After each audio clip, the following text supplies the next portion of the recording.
Hey guys, welcome back to the channel.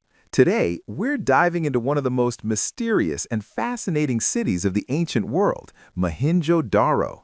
Imagine streets laid out in perfect grids, homes with private wells, and huge public baths where people gathered for rituals and daily life. This city was way ahead of its time, with advanced planning, trade networks, and even a mysterious script we still can't read today. But despite all its brilliance, Mohenjo-Daro long before the rise of Rome, before the pyramids of Egypt had fully faded into legend, and long before written history could clearly explain humanity's earliest steps toward civilization, a vast and sophisticated city flourished along the banks of the Indus River. This city, now known as Mohenjo-Daro, stands as one of the greatest enigmas of the ancient world. Buried for thousands of years beneath layers of silt and sand, its rediscovery in the 20th century forced historians, archaeologists, and scholars to rethink everything they believed about early human societies. Mohenjo-Daro was not a primitive settlement struggling to survive. It was a carefully planned urban center, astonishingly advanced for its time, and yet it vanished without leaving behind clear answers. Its silence is its greatest mystery. The story of Mohenjo-Daro begins not with kings or conquerors, but with the land itself. The Indus River, one of the great river systems of the ancient world, flowed generously through what is now modern-day Pakistan. Its seasonal floods enriched the soil, allowing agriculture to thrive and communities to grow. Around 2600 BCE, during what historians call the mature Harappan phase of the Indus Valley Civilization, Mohenjo-Daro emerged as a major urban hub. It was not alone. Cities like Harappa, Dhalavira, and Lothal formed a vast network of settlements that stretched across nearly 1 million square kilometers. Yet Mohenjo-Daro remains the most iconic among them, both for its scale and for the unanswered questions it presents. Unlike many ancient civilizations, Mohenjo-Daro left behind no grand monuments glorifying rulers, no towering temples dedicated to named gods, and no long inscriptions praising military victories. Instead, what archaeologists found were streets laid out in precise grids, standardized bricks, complex drainage systems, and residential buildings designed with remarkable uniformity. This absence of obvious royal or religious propaganda is deeply puzzling. It suggests a society organized not around visible kingship or centralized religious authority, but around civic order, planning, and collective responsibility. Such an idea challenges traditional assumptions about how early civilizations developed. The modern world first became aware of Mohenjo-Daro in the early 1920s, during the period of British colonial rule in the Indian subcontinent.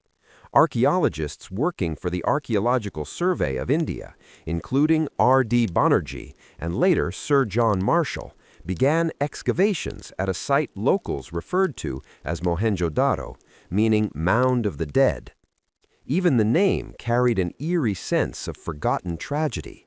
As the earth was slowly removed, brick walls emerged, followed by streets, houses, wells, and public structures. What lay beneath was not a ruin of chaos, but a city frozen in time. One of the most striking features of Mohenjo-Daro is its urban planning. The city was divided into distinct sections, often described as the citadel and the lower city. The citadel, built on a raised platform, likely served important public or administrative functions. Here stood the Great Bath, one of the most famous structures of the Indus Valley Civilization. Constructed with finely fitted bricks and sealed with bitumen to make it watertight, the Great Bath suggests ritual bathing or ceremonial purification. Yet no definitive evidence explains exactly how it was used or what beliefs it represented. This ambiguity is a recurring theme in Mohenjo-Daro's story. The lower city, where the majority of the population lived, reveals an extraordinary commitment to sanitation and urban comfort. Almost every house had access to a private or shared well. Wastewater flowed through covered drains beneath the streets, a level of infrastructure that would not appear again in many parts of the world until the Roman era, nearly 2,000 years later. This attention to cleanliness implies a society that valued hygiene, order, and public health. It also raises questions about governance. Who planned this city? Who enforced building standards? And how was such coordination achieved without obvious symbols of centralized power? Artifacts recovered from Mohenjo-Daro deepen the mystery rather than resolve it. Seals carved from steatite depict animals, mythological creatures, and symbols, accompanied by short inscriptions written in the Indus script.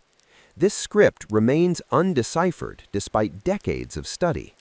Without the ability to read these inscriptions, historians are locked out of the civilization's own voice. We do not know their names for themselves, their cities, their gods, or their leaders. Every interpretation must rely on material evidence alone, leaving room for speculation and debate. Among the most famous discoveries is the small bronze figurine known as the Dancing Girl. Barely 4 inches tall, she stands with one hand on her hip and a confident posture that seems almost modern. Her existence suggests artistic expression, metalworking skill, and a cultural appreciation for performance or ritual. Equally compelling is the statue often called the Priest King, a bearded figure draped in a patterned garment. Though the title is speculative, the statue hints at social roles that are still poorly understood. Were there priests, leaders, or elites whose power was expressed subtly rather than through monumental architecture? Trade played a significant role in Mohenjo-Daro's prosperity. Archaeological evidence shows that the Indus Valley Civilization engaged in long-distance trade with Mesopotamia, Persia, and possibly regions as far as Central Asia. Indus seals have been found in Mesopotamian cities where the civilization was referred to as Melucha. Goods such as beads, pottery, metals, and textiles likely moved along river and sea routes. This level of economic integration suggests not isolation, but active participation in the ancient global exchange. Yet for all its sophistication, Mohenjo-Daro left behind no clear record of warfare. Weapons are relatively scarce, and there is little evidence of fortifications designed for defense against large-scale military threats.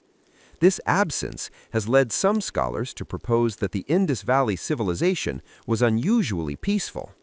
Others caution that peace cannot be assumed simply from a lack of weapons.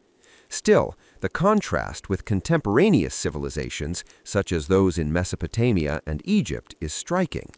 Mohenjo-Daro appears to have prioritized stability and civic life over conquest and domination. As remarkable as its rise is, the greatest mystery of Mohenjo-Daro lies in its decline. By around 1900 BCE, the city was gradually abandoned. There is no clear evidence of a single catastrophic event that destroyed it. No widespread burn layers suggest massive invasion. No definitive mass graves point to sudden annihilation. Instead, signs indicate a slow deterioration, declining building quality, changes in pottery styles, and reduced urban maintenance. This gradual fading raises profound questions. Why would a civilization capable of such advanced planning and organization simply disappear? Early theories proposed dramatic explanations, including invasion by Indo-Aryan tribes, or even speculative ideas involving natural disasters of immense scale. Some early excavators misinterpreted skeletons found in the streets as evidence of sudden massacre, but later studies showed these interpretations were flawed. Modern scholarship favors more complex explanations involving environmental change, shifting river patterns, climate instability, and economic disruption. However, no single theory fully explains the abandonment of Mohenjo-Daro. The silence of Mohenjo-Daro is perhaps its most haunting feature. Without deciphered texts, without clear historical records, the city speaks only through bricks, streets, and artifacts. Each discovery answers one question while raising several more. Who governed this city? What beliefs guided its people? How did they view life, death, and the universe? And why did such a well-organized society fail to adapt to the challenges it faced? Mohenjo-Daro forces modern humanity to confront uncomfortable truths about civilization itself. Progress does not guarantee permanence. Advanced infrastructure does not ensure survival. Even the most carefully planned societies can vanish, leaving behind only fragments and questions. In this way, Mohenjo-Daro is not merely an ancient city, it is a mirror reflecting the fragility of human achievement. As we begin this journey into the mystery of Mohenjo-Daro, it is important to remember that what we are exploring is not merely the past, but the limits of our understanding. Each brick laid by its builders carries a story we have yet to fully hear. Each undeciphered symbol is a voice waiting to be understood. In the parts that follow, we will delve deeper into the city's architecture, society, religion, technology, and the many theories surrounding its fall. The sands may have buried Mohenjo-Daro for thousands of years. To truly understand the mystery of Mohenjo-Daro, one must walk its streets, not with modern feet, but with imagination guided by archaeology. Unlike the winding, organic layouts of many ancient towns, Mohenjo-Daro was built with striking precision. Its streets followed a grid pattern, intersecting at right angles, dividing the city into clearly defined blocks. This level of urban planning suggests foresight, mathematical understanding, and centralized coordination. It was not the result of gradual, unplanned growth, but of deliberate design. Such order raises immediate questions. Who planned this city, and how was such planning enforced across generations? The city's streets varied in width depending on their function. Main avenues were broad enough to allow carts and heavy movement of goods, while smaller residential lanes branched off into quieter neighborhoods. This hierarchy of roads indicates an understanding of traffic flow and urban efficiency. Even more remarkable is the consistent orientation of the streets, aligned roughly north to south and east to west. This uniformity implies standardized surveying techniques and shared architectural principles across the entire Indus Valley Civilization. At the heart of Mohenjo-Daro's construction was the brick. Unlike many ancient cultures that relied on stone or mud alone, the builders of Mohenjo-Daro used baked bricks in standardized proportions. These bricks followed a consistent ratio, allowing them to fit together seamlessly across different structures. Such standardization suggests not only technical skill, but also regulation, perhaps rules governing construction practices. The widespread use of baked bricks, which required controlled kilns and significant fuel resources, further indicates a highly organized production system. The city was divided into two major zones, the citadel and the lower city. The citadel, elevated on a massive mud brick platform, dominated the landscape. Its raised position protected it from flooding and symbolically separated it from everyday residential life. Yet unlike citadels elsewhere, this area does not show clear evidence of royal palaces or temples dedicated to named gods. Instead, it housed large public buildings whose purposes remain debated. This absence of overt political or religious monuments challenges conventional models of ancient urban centers. The most iconic structure within the citadel is the Great Bath. Measuring approximately 12 meters long and 7 meters wide, it was constructed with exceptional care.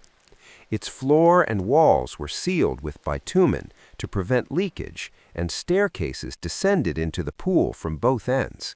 Surrounding rooms suggest preparation or ritual activity. The Great Bath is widely believed to have had ceremonial or religious significance, possibly related to purification rites. However, without written records, its true function remains speculative. What is clear is that water held deep symbolic and practical importance in Mohenjo-Daro. Adjacent to the Great Bath were large halls and granary-like structures. Some scholars interpret these as assembly halls or administrative buildings, while others suggest they were used for storage or redistribution of goods. The scale of these buildings implies collective activities involving large groups of people. Yet again, there is no clear evidence of a ruling elite occupying these spaces.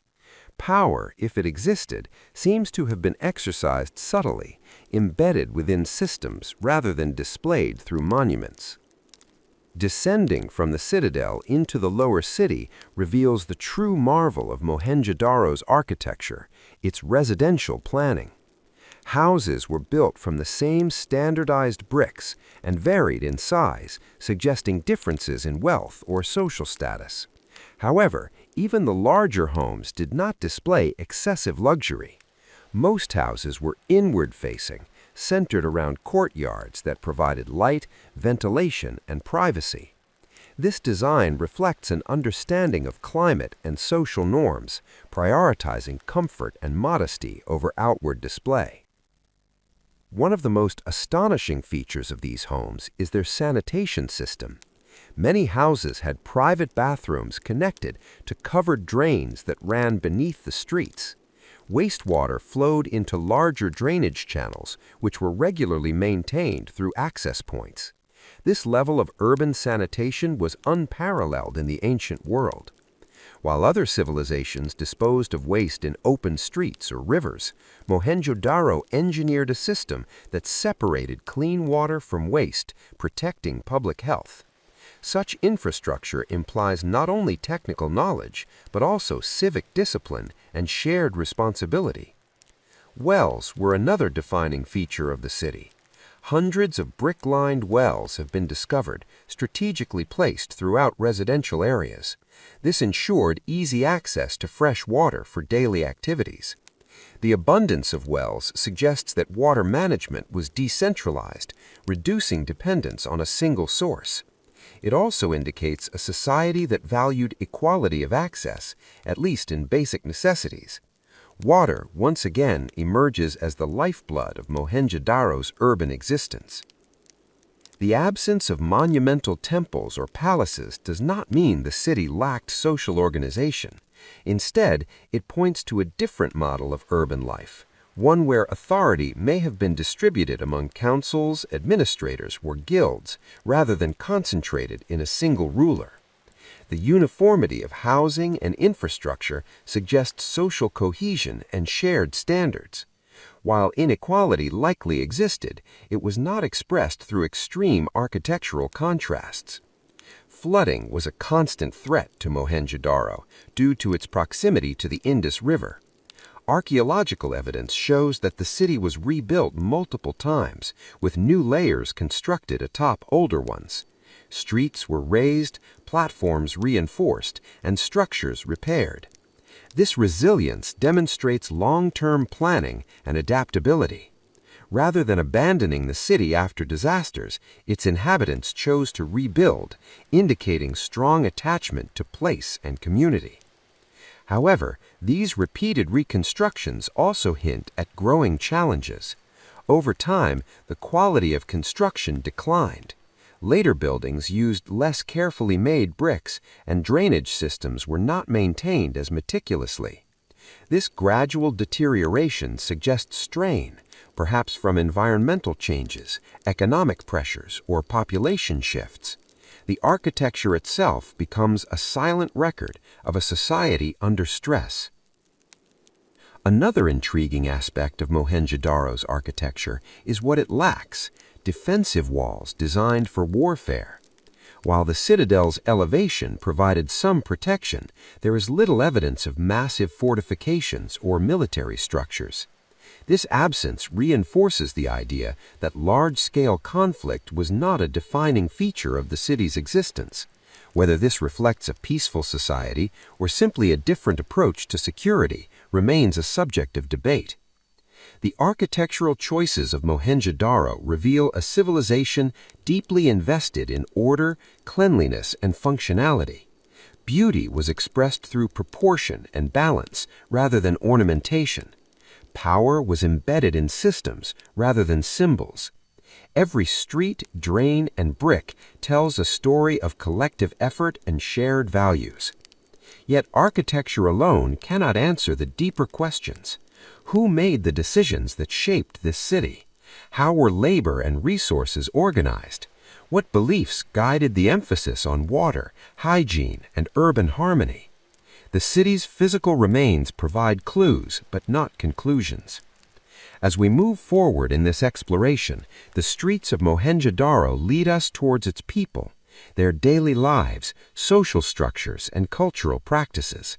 In the next part, we'll step inside the homes and neighborhoods of Mohenjo-Daro to uncover how ordinary men, women, and children lived within this extraordinary city, and how their society functioned beyond bricks and mortar.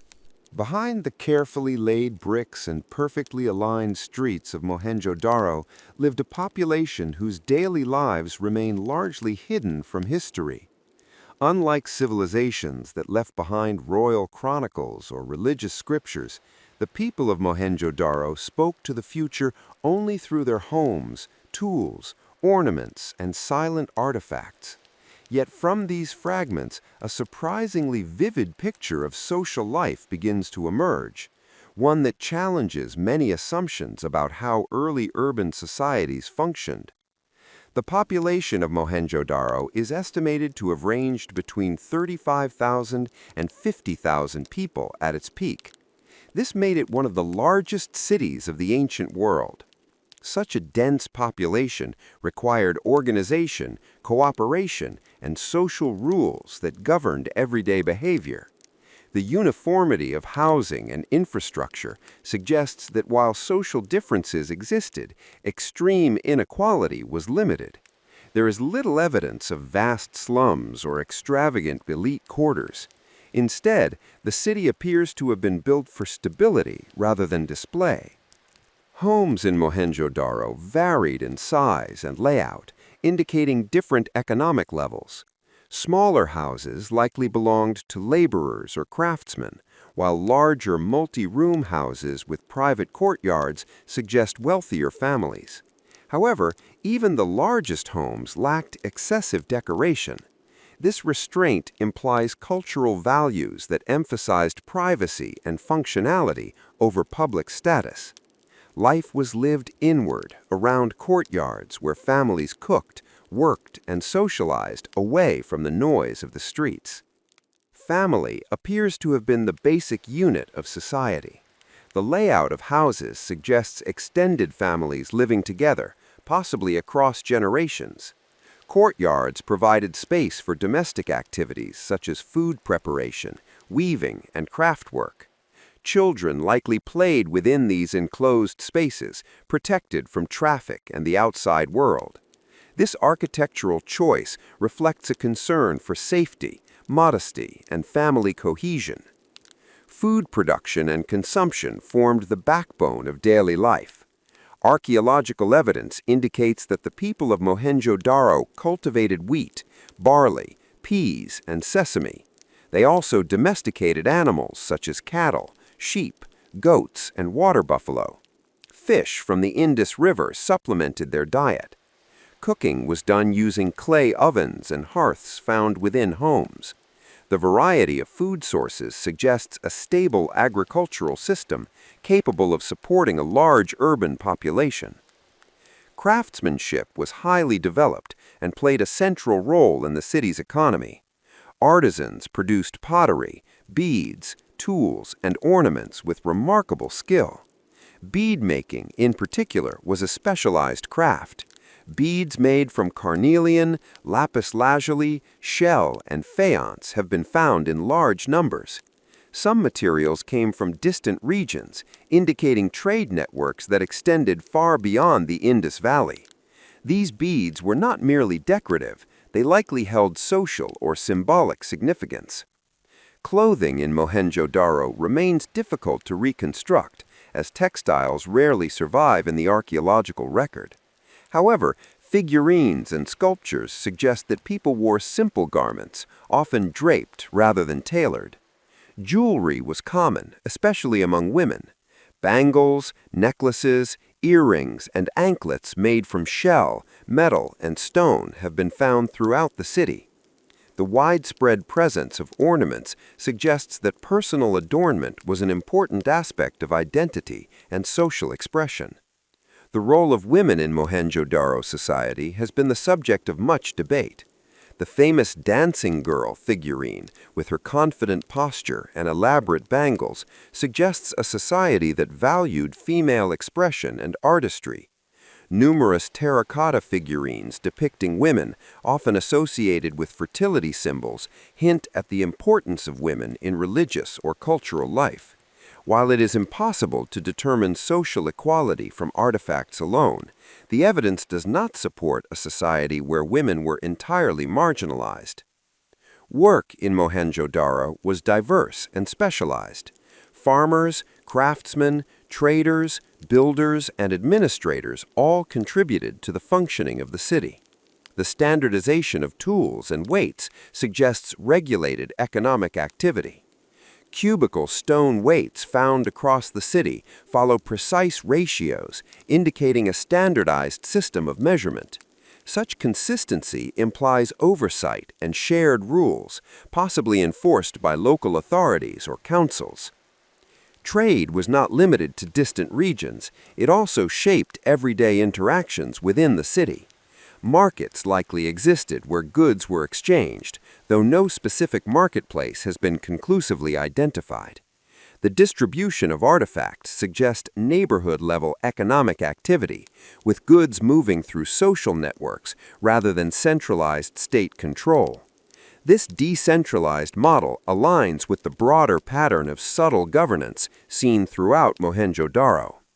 Religion and belief were deeply woven into daily life, though their exact nature remains elusive. Unlike Mesopotamia or Egypt, Mohenjo-Daro left no grand temples or clear depictions of gods. Instead, religious expression appears to have been personal and symbolic. Seals depicting animals, trees, and horned figures suggest spiritual concepts tied to nature, fertility, and power. Ritual bathing, as implied by the Great Bath, may have played a role in purification or communal ceremonies. Death and burial practices offer further insight into social values. Burials found near Mohenjo-Daro are relatively simple, with bodies placed in graves accompanied by modest grave goods. There is no evidence of elaborate tombs or monumental funerary architecture. This simplicity suggests beliefs that did not emphasize ostentatious displays in death. Whether this reflects egalitarian values or different spiritual concepts remains uncertain. Education and knowledge transmission likely occurred informally within families and communities. The undeciphered Indus script appears on seals, pottery, and tablets, suggesting that literacy or symbolic knowledge was present at least among certain groups. However, the short length of inscriptions implies that writing may have been used primarily for economic or administrative purposes, rather than storytelling or historical record-keeping. Social order in Mohenjo-Daro seems to have been maintained through shared norms rather than coercive force. The lack of visible weapons, prisons, or military structures suggests that law and order relied on community enforcement and cultural values. Cleanliness, order, and cooperation were not merely architectural features, they were social principles embedded in daily life. Yet this apparent harmony does not mean life was without hardship. Floods, disease, and environmental uncertainty posed constant threats. The repeated rebuilding of the city indicates resilience, but also stress. Over time, signs of overcrowding and declining maintenance appear, hinting at social strain. As resources became scarcer or environmental conditions worsened, the delicate balance of urban life may have begun to unravel. Children growing up in Mohenjo-Daro would have inherited a world shaped by tradition and adaptation. They learned crafts from elders, absorbed social norms through daily routines, and participated in rituals whose meanings we can only guess. Their laughter and struggles have long since faded, but their presence is felt in the worn thresholds of houses and the small toys and figurines left behind. The people of Mohenjo-Daro were not mysterious because they were strange or alien, but because they were human in ways both familiar and unfamiliar. They built families, worked, traded, worshipped, and adapted to their environment. What sets them apart is not their humanity, but the silence they left behind. As we move deeper into this exploration, the focus shifts from daily life to belief and symbolism. In the next part, we will examine the religious ideas, sacred symbols, and spiritual mysteries of Mohenjo-Daro, seeking to understand how its people made sense of the world, life, and the forces beyond human control. Among all the mysteries surrounding Mohenjo-Daro, none is more elusive than its religion. Civilizations are often remembered through their gods, temples, and sacred texts, yet Mohenjo-Daro offers none of these in a clear or familiar form. There are no towering temples, no long prayers carved into stone, and no named deities passed down through written tradition. Instead, the spiritual world of Mohenjo-Daro must be reconstructed from symbols, figurines, seals, and architectural spaces that hinted belief without explaining it. This absence of clarity has made the religious life of the Indus Valley Civilization one of the most debated subjects in ancient history. The most prominent religious structure in Mohenjo-Daro is the Great Bath. Its careful construction, waterproofing, and central location within the citadel suggest a function far beyond ordinary bathing. In many ancient cultures, water symbolized purification, renewal, and spiritual cleansing. The Great Bath may have served as a place for ritual immersion, communal ceremonies, or seasonal observances tied to the rhythms of nature. The lack of domestic bathing spaces comparable in scale reinforces the idea that this structure held special significance. Yet without inscriptions or direct evidence, its exact role remains a matter of interpretation. Beyond the Great Bath, religious expression appears to have been decentralized and woven into daily life. Numerous terracotta figurines have been discovered, many depicting female forms. These figurines often emphasize fertility-related features and are sometimes interpreted as representations of a mother goddess or fertility deity.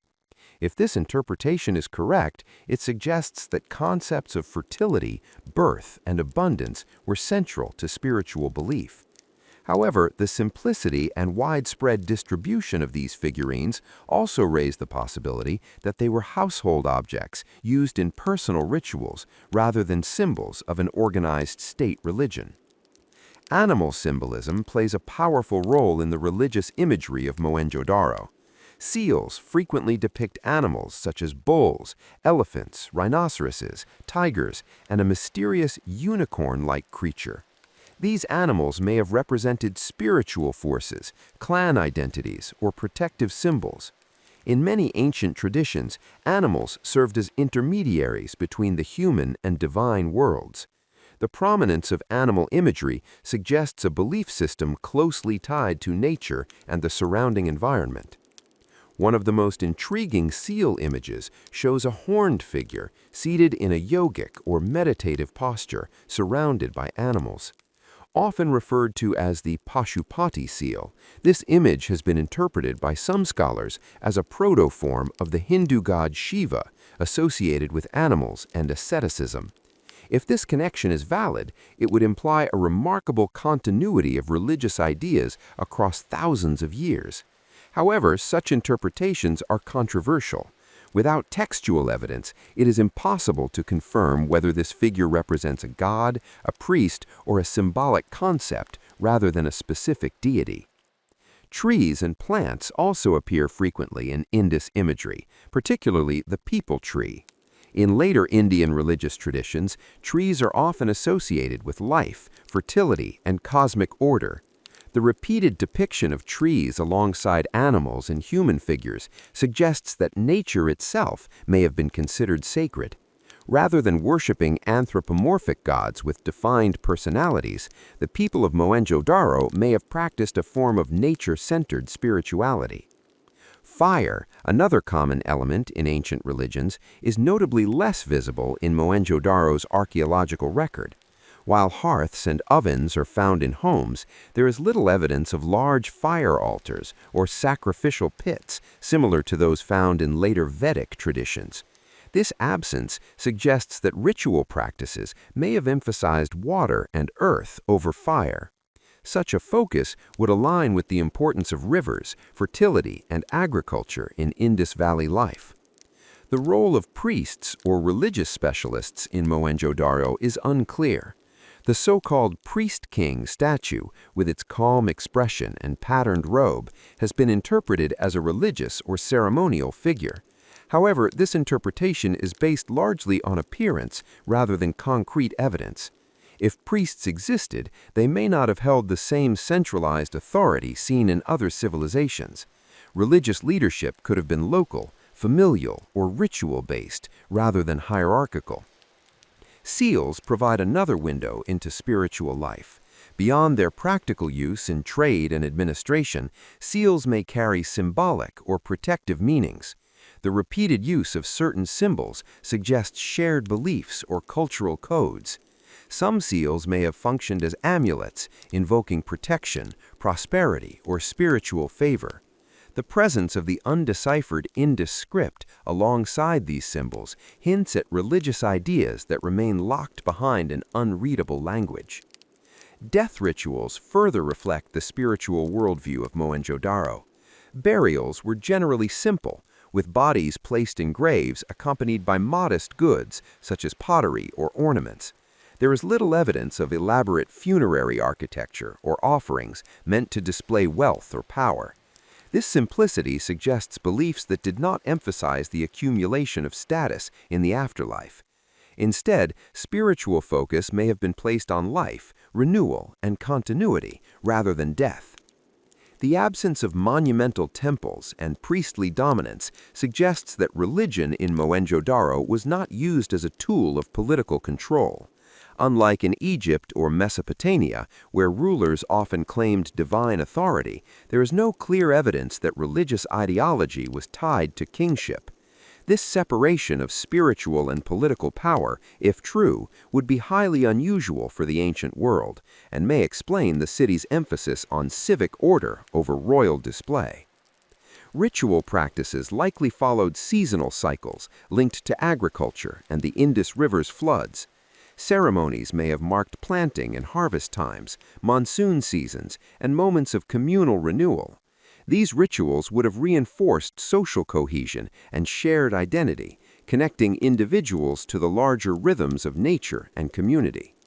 Despite these clues, the spiritual life of Mohenjo-Daro remains fundamentally mysterious. Every interpretation rests on fragile evidence and cautious inference.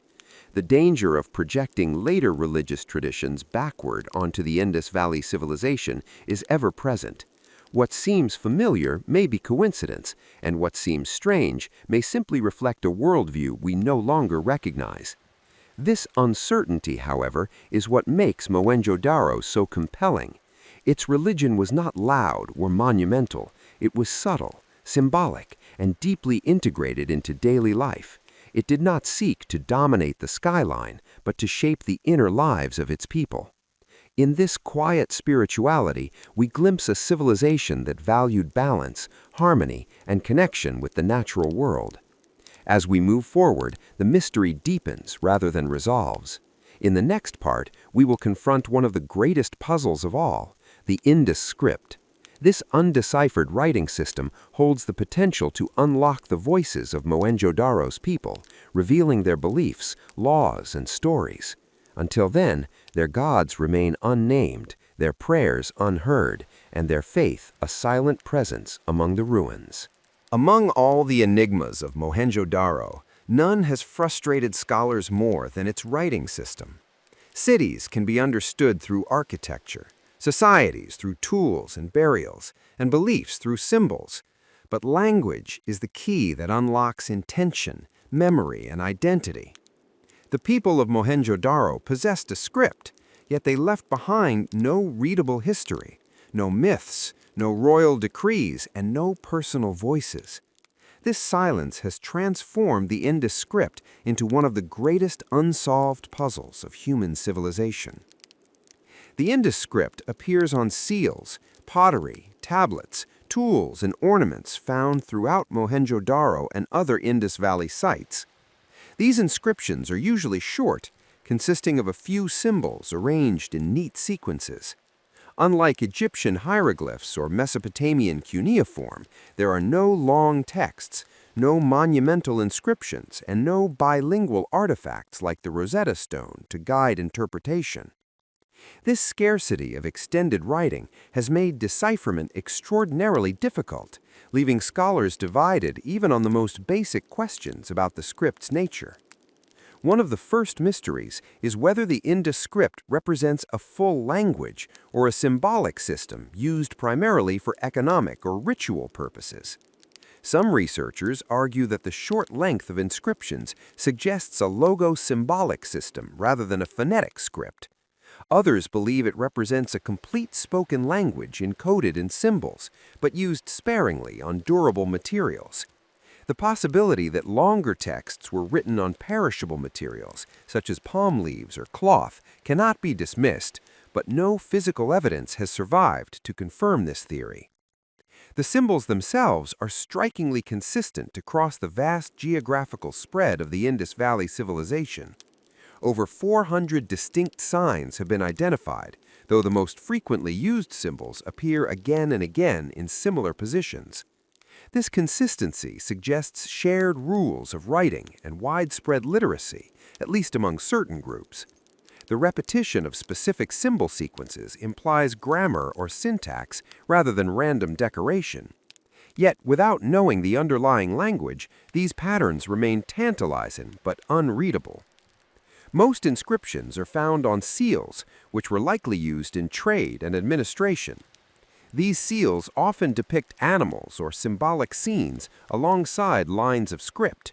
The combination suggests that writing and imagery worked together to convey identity, ownership, authority, or spiritual meaning.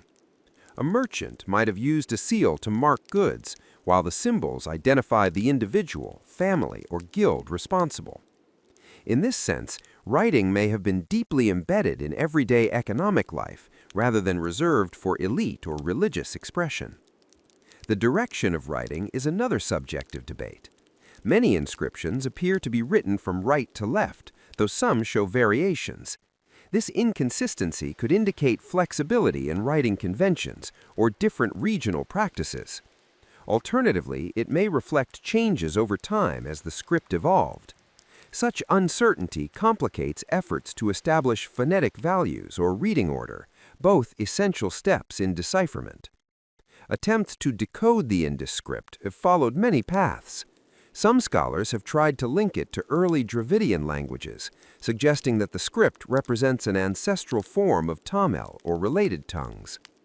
Others have proposed connections to Indo-Aryan languages, Sumerian, or even lost language families with no modern descendants. Each theory finds some support in pattern analysis, but none has achieved broad acceptance. Without longer texts or clear translations, every proposed reading remains speculative. Statistical and computational approaches have added new dimensions to the study of the Indus script. By analyzing symbol frequency, sequence patterns, and positional rules, researchers have shown that the script behaves like a structured language rather than random symbols.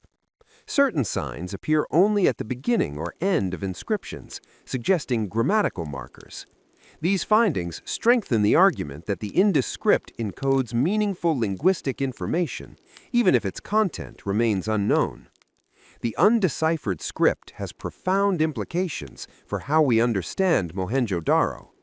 Without written records, historians cannot identify rulers, laws, myths, or historical events. We do not know how the people described themselves or how they explained their world. This absence has forced modern scholars to rely heavily on material culture, leading to interpretations shaped by external observation rather than internal voice. Mohenjo-Daro, in this sense, is a civilization seen from the outside, never heard from within. The silence of the script also affects theories about governance. If writing was widely used for administration, it suggests a complex bureaucratic system operating without visible kings or palaces. Rules, standards, and economic transactions may have been recorded and enforced through written symbols now lost to understanding. This possibility aligns with the city's emphasis on order, standardization, and civic infrastructure. Religious meaning may also be hidden within the script. Symbols appearing alongside sacred imagery could represent divine names, ritual formulas, or cosmological concepts. If so, the inability to read these inscriptions means that the spiritual worldview of Mohenjo-Daro remains incomplete. What we interpret as gods, rituals, or beliefs may be only fragments of a much richer symbolic universe encoded in writing. The disappearance of the Indus script is as mysterious as its existence. After around 1900 BCE, the script vanishes from the archaeological record. Later cultures in the region did not adopt or continue it, suggesting a break in cultural continuity. Whether this disappearance resulted from population shifts, social collapse, or gradual transformation remains unclear. The loss of writing may reflect deeper disruptions in education, administration, and identity. Some scholars have questioned whether the Indus script should even be called writing in the traditional sense. They argue that it may represent a system of symbols used for limited purposes rather than full linguistic expression.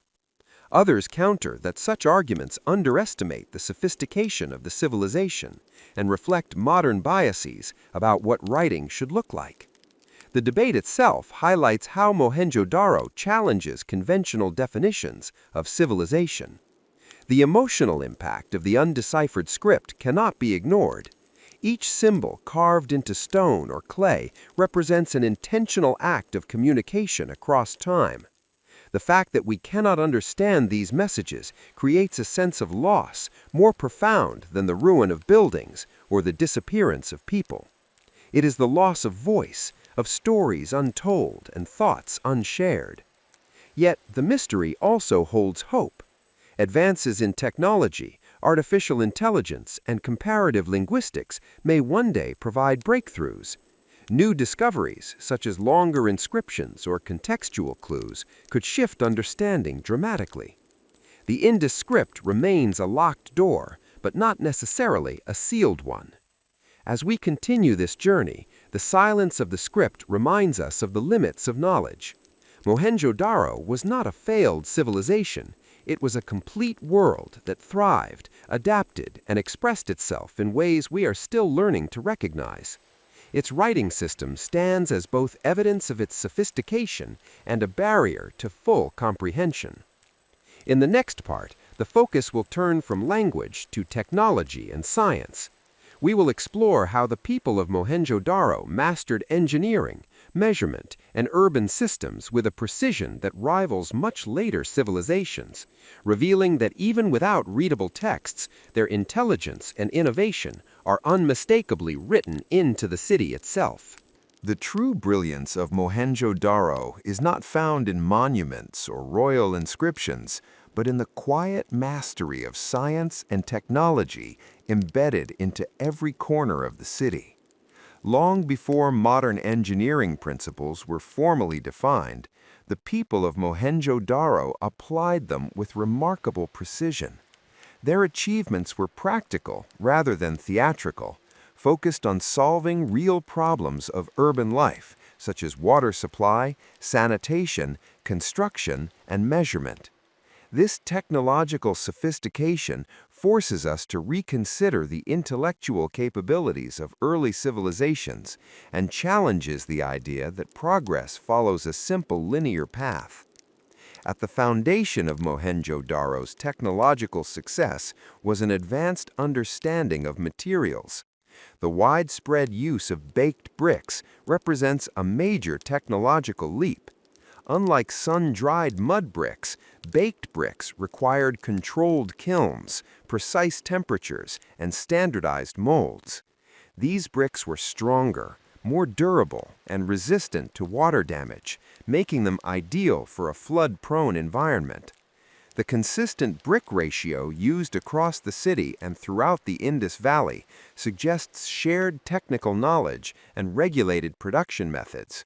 Such uniformity could only exist in a society with skilled specialists and coordinated planning. Water management was perhaps the greatest scientific achievement of Mohenjo-Daro.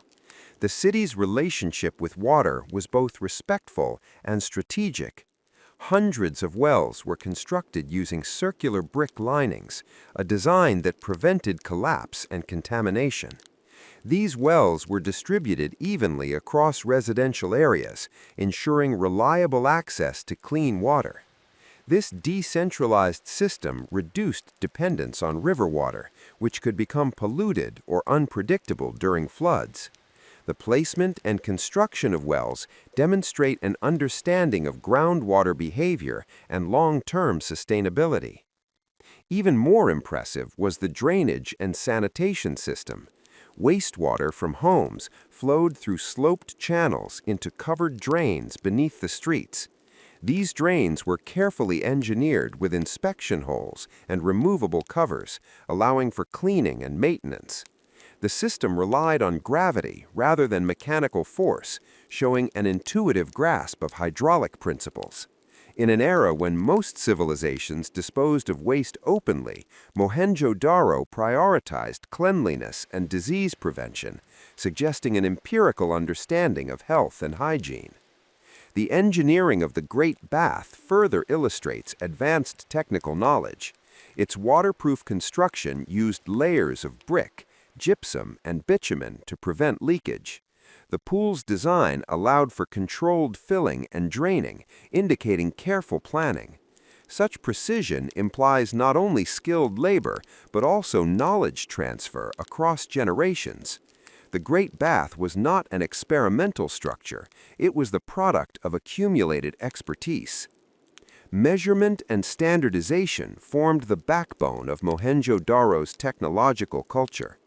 Archaeologists have discovered stone weights in precise geometric shapes, calibrated to consistent ratios. These weights suggest a standardized system of measurement used in trade and construction. Accuracy in measurement is a hallmark of scientific thinking, requiring abstract concepts of quantity and proportion. The widespread use of standardized weights implies regulated commerce and shared trust in numerical systems. Tools found in Mohenjo-Daro reveal a society skilled in metallurgy and craftsmanship. Copper and bronze tools were common, including knives, chisels, saws, and drills. While iron was not yet in use, the effective application of copper alloys allowed for efficient construction and manufacturing. The absence of large quantities of weapons reinforces the idea that metalworking focused on utility rather than warfare. Technology served life, not domination. Pottery production also reflects scientific understanding. Kilns capable of reaching high temperatures were used to produce uniform pottery with consistent firing quality. Potters understood how variations in heat affected strength and color, adjusting techniques accordingly. Decorative patterns were applied with symmetry and balance, indicating aesthetic principles guided by mathematical order. Pottery was not merely functional, it reflected a culture that valued precision and harmony. Urban planning itself can be seen as a technological system. The grid layout of streets facilitated airflow, drainage, and movement. Buildings were oriented to maximize light and ventilation, reducing heat in a hot climate. Courtyards acted as natural cooling systems, demonstrating passive climate control techniques still admired by modern architects. These design choices show an understanding of environmental science rooted in observation and experience. Transportation and logistics were supported by technological innovation. The wide streets accommodated carts, likely pulled by animals, enabling efficient movement of goods. Dockyards and ports in related Indus Valley sites suggest maritime technology capable of long-distance trade. The ability to coordinate production, storage, and distribution across vast distances points to sophisticated logistical planning. Perhaps most striking is the absence of technological excess. Mohenjo-Daro's technology was not designed to impress outsiders, but to improve daily life.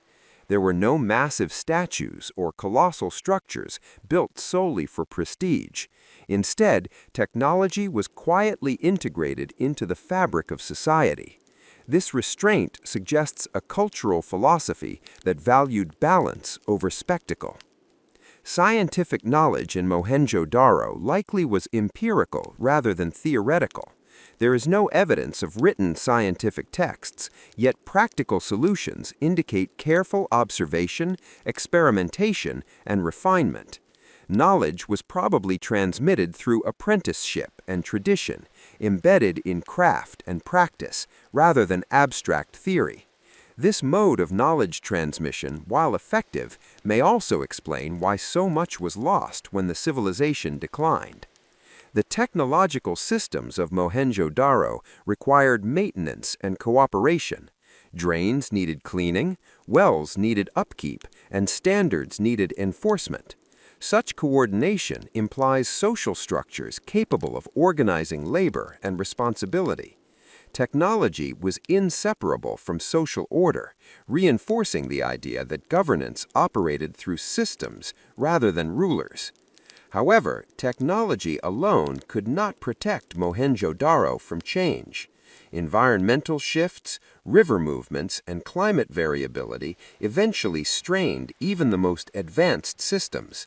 As floods became more destructive or water sources shifted, maintaining infrastructure grew increasingly difficult. The gradual decline in construction quality suggests technological capacity eroded alongside social stability. The legacy of Mohenjo-Daro's technology is profound. Many principles it employed, standardization, sanitation, passive cooling, and sustainable water management, are still relevant today. In some respects, the city was ahead of its time, achieving levels of urban comfort and organization not seen again for centuries. Yet this legacy is also fragile. Without deciphered texts, we cannot know how the people understood their own innovations. Were they aware of their uniqueness? Did they see technology as sacred, communal, or purely practical? These questions remain unanswered. Mohenjo-Daro reminds us that intelligence does not always announce itself loudly. It can exist quietly, embedded in systems that work so well they are taken for granted. The city's technology was not flashy, but it was transformative, enabling a large population to live with dignity, cleanliness, and order. As we move forward, the question becomes unavoidable. How did such a technologically capable civilization begin to fail? In the next part, we will confront the most debated topic of all, the decline and disappearance of Mohenjo-Daro, exploring environmental, social, and cultural theories that seek to explain how a city so advanced could fade into silence. The fall of Mohenjo-Daro is not marked by fire, conquest, or a single moment of destruction. Instead, it is a slow fading, a gradual unraveling of systems that once sustained one of the most advanced cities of the ancient world. This quiet disappearance is perhaps the greatest mystery of all, because it defies the dramatic narratives often associated with the collapse of civilizations. Mohenjo-Daro did not fall in a day. It weakened, adapted, and then slowly slipped into abandonment, leaving behind questions that continue to haunt modern scholarship. Archaeological evidence shows that Mohenjo-Daro experienced multiple phases of rebuilding. Flood layers indicate that the Indus River repeatedly overflowed its banks, depositing silt across the city.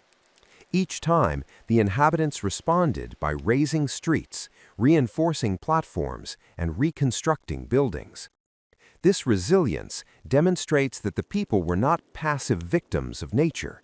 They possessed the technical skill and social organization to recover from disasters. However, over time, the frequency and severity of floods may have increased, placing growing strain on resources and infrastructure.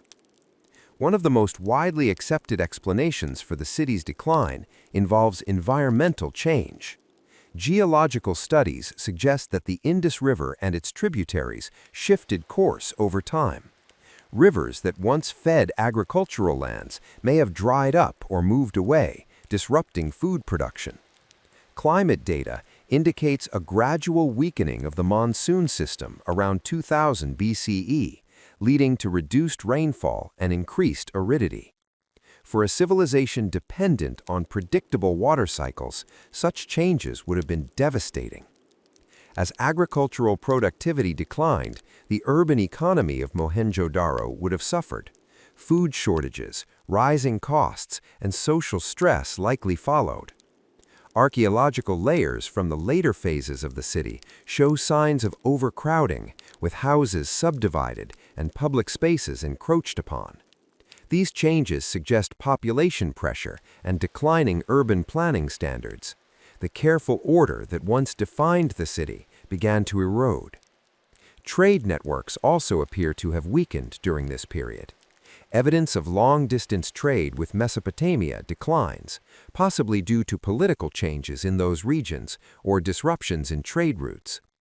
As external connections faded, Mohenjo-Daro may have lost access to essential materials and economic opportunities. The decline of trade would have further strained the city's ability to sustain its population and maintain its infrastructure. Early theories proposed violent invasion as the cause of Mohenjo-Daro's collapse, particularly by Indo-Aryan groups migrating into the subcontinent. This idea was based on misinterpretations of skeletal remains and later textual traditions.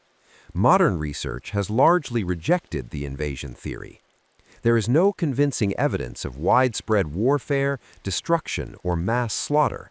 The skeletons once thought to represent massacre victims are now understood to be unrelated burials from different periods. Disease has also been proposed as a contributing factor. Dense urban living, combined with environmental stress and declining sanitation, could have increased vulnerability to epidemics. While direct evidence of disease is difficult to detect archaeologically, the breakdown of drainage systems in later phases suggests declining public health. Even a series of localized outbreaks could have weakened the population over generations. Social and political factors likely played a role as well. Mohenjo-Daro's governance appears to have relied on collective systems rather than centralized authority. While this model may have promoted stability during prosperous times, it could have struggled to respond effectively to prolonged crises. Coordinating large-scale adaptation to environmental change requires decisive leadership and resource mobilization. The absence of visible centralized power may have limited the city's ability to implement such measures. Cultural transformation, rather than sudden collapse, may best describe what happened next. Instead of disappearing entirely, the people of Mohenjo-Daro may have gradually migrated to smaller settlements and rural areas better suited to changing conditions. Archaeological evidence shows a shift from large urban centers to dispersed villages across the region. This decentralization suggests adaptation rather than failure, a reorganization of society in response to new realities. The disappearance of the Indus script during this period is particularly telling. Writing systems often decline alongside administrative and economic complexity. As urban life faded, the need for standardized record-keeping may have diminished.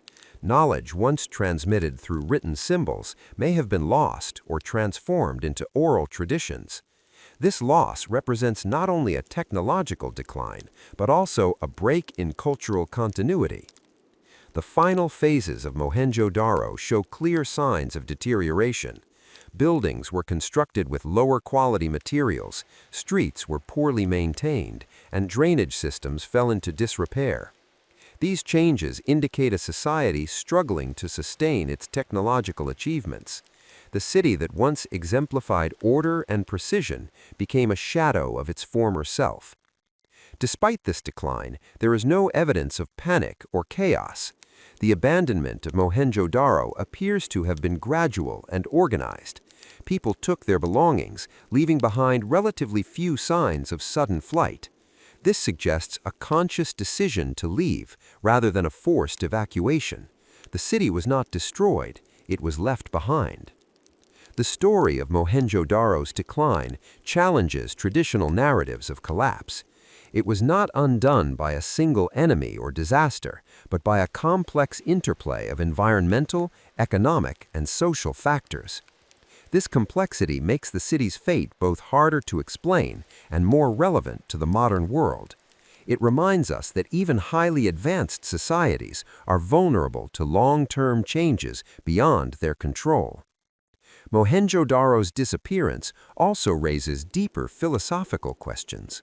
What defines the success of a civilization? Is it longevity, influence, or adaptability? By some measures, Mohenjo-Daro failed. It did not leave behind a continuous written tradition or a lasting political legacy.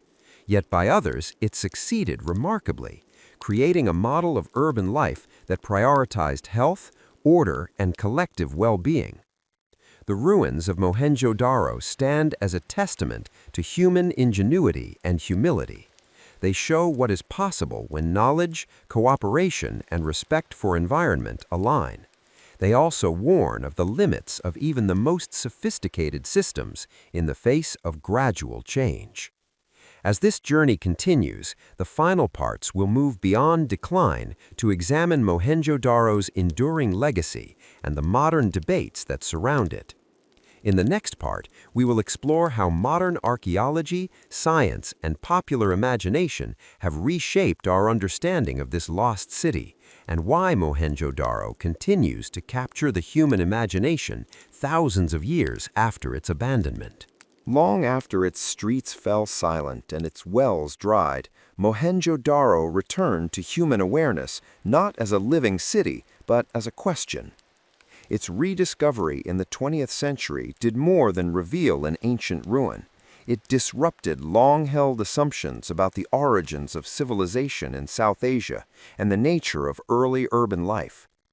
From the moment archaeologists first uncovered its bricks, Mohenjo-Daro became a battleground of ideas, where evidence, interpretation, and imagination continued to collide.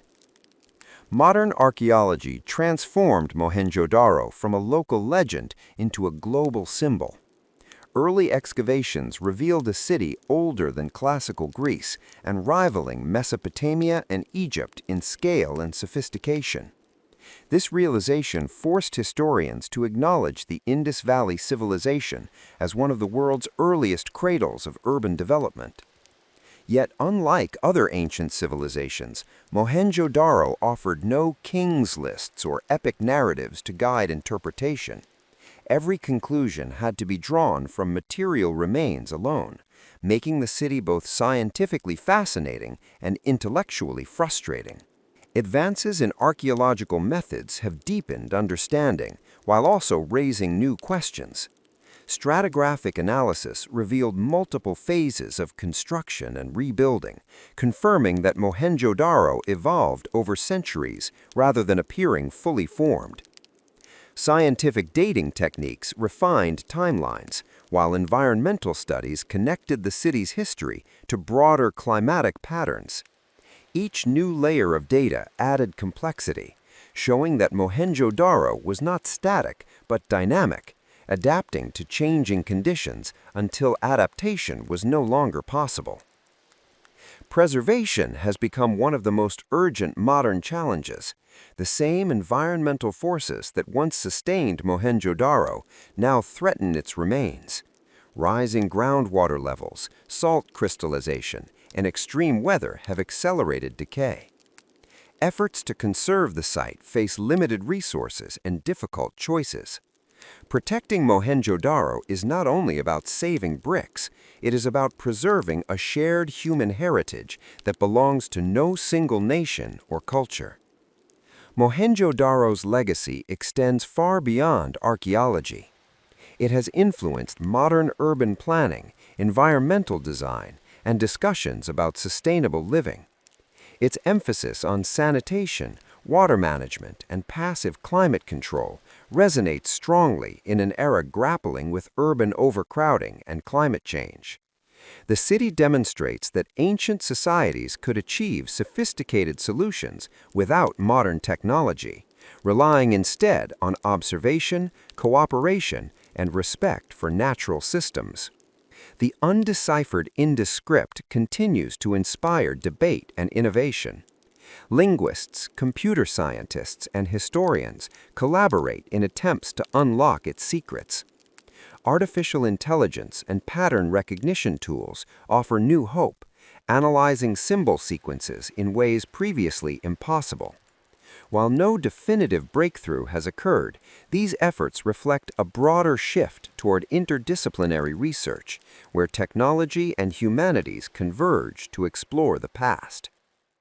Popular imagination has also played a role in shaping Mohenjo-Daro's modern identity. Speculative theories have linked the city to lost continents, advanced ancient technologies, and even extraterrestrial influence. While such ideas lack scientific support, they reveal a deeper human fascination with lost knowledge and forgotten worlds. Mohenjo-Daro's silence invites speculation, and where evidence ends, imagination often begins. These myths, however, can obscure the true significance of the city. Mohenjo-Daro does not need extraordinary explanations to be extraordinary. Its real achievement lies in what it reveals about human potential, the ability to organize complex societies, prioritize collective well-being, and live in balance with the environment. Recognizing this reality honors the people who built and sustained the city far more than fantastical narratives ever could. Debates also continue over cultural continuity. Some scholars see Mohenjo-Daro as an isolated phenomenon, while others argue that its influence persisted in later South Asian traditions. Elements such as ritual bathing, reverence for nature, and symbolic motifs may represent enduring cultural patterns rather than direct inheritance.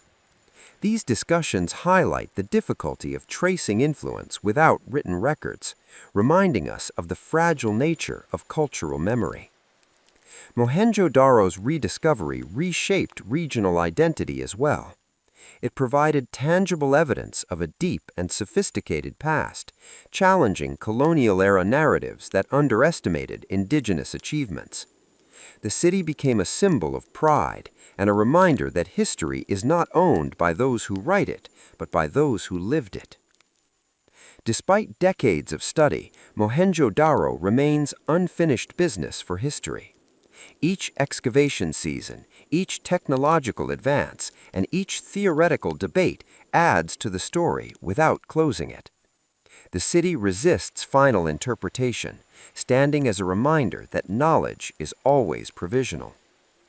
Mohenjo-Daro's greatest legacy may be the questions it leaves behind. It asks how societies organize power without spectacle, how technology serves community rather than dominance, and how civilizations respond to slow, relentless change. These questions are not ancient, they are urgently modern. As this exploration approaches its conclusion, one truth becomes clear.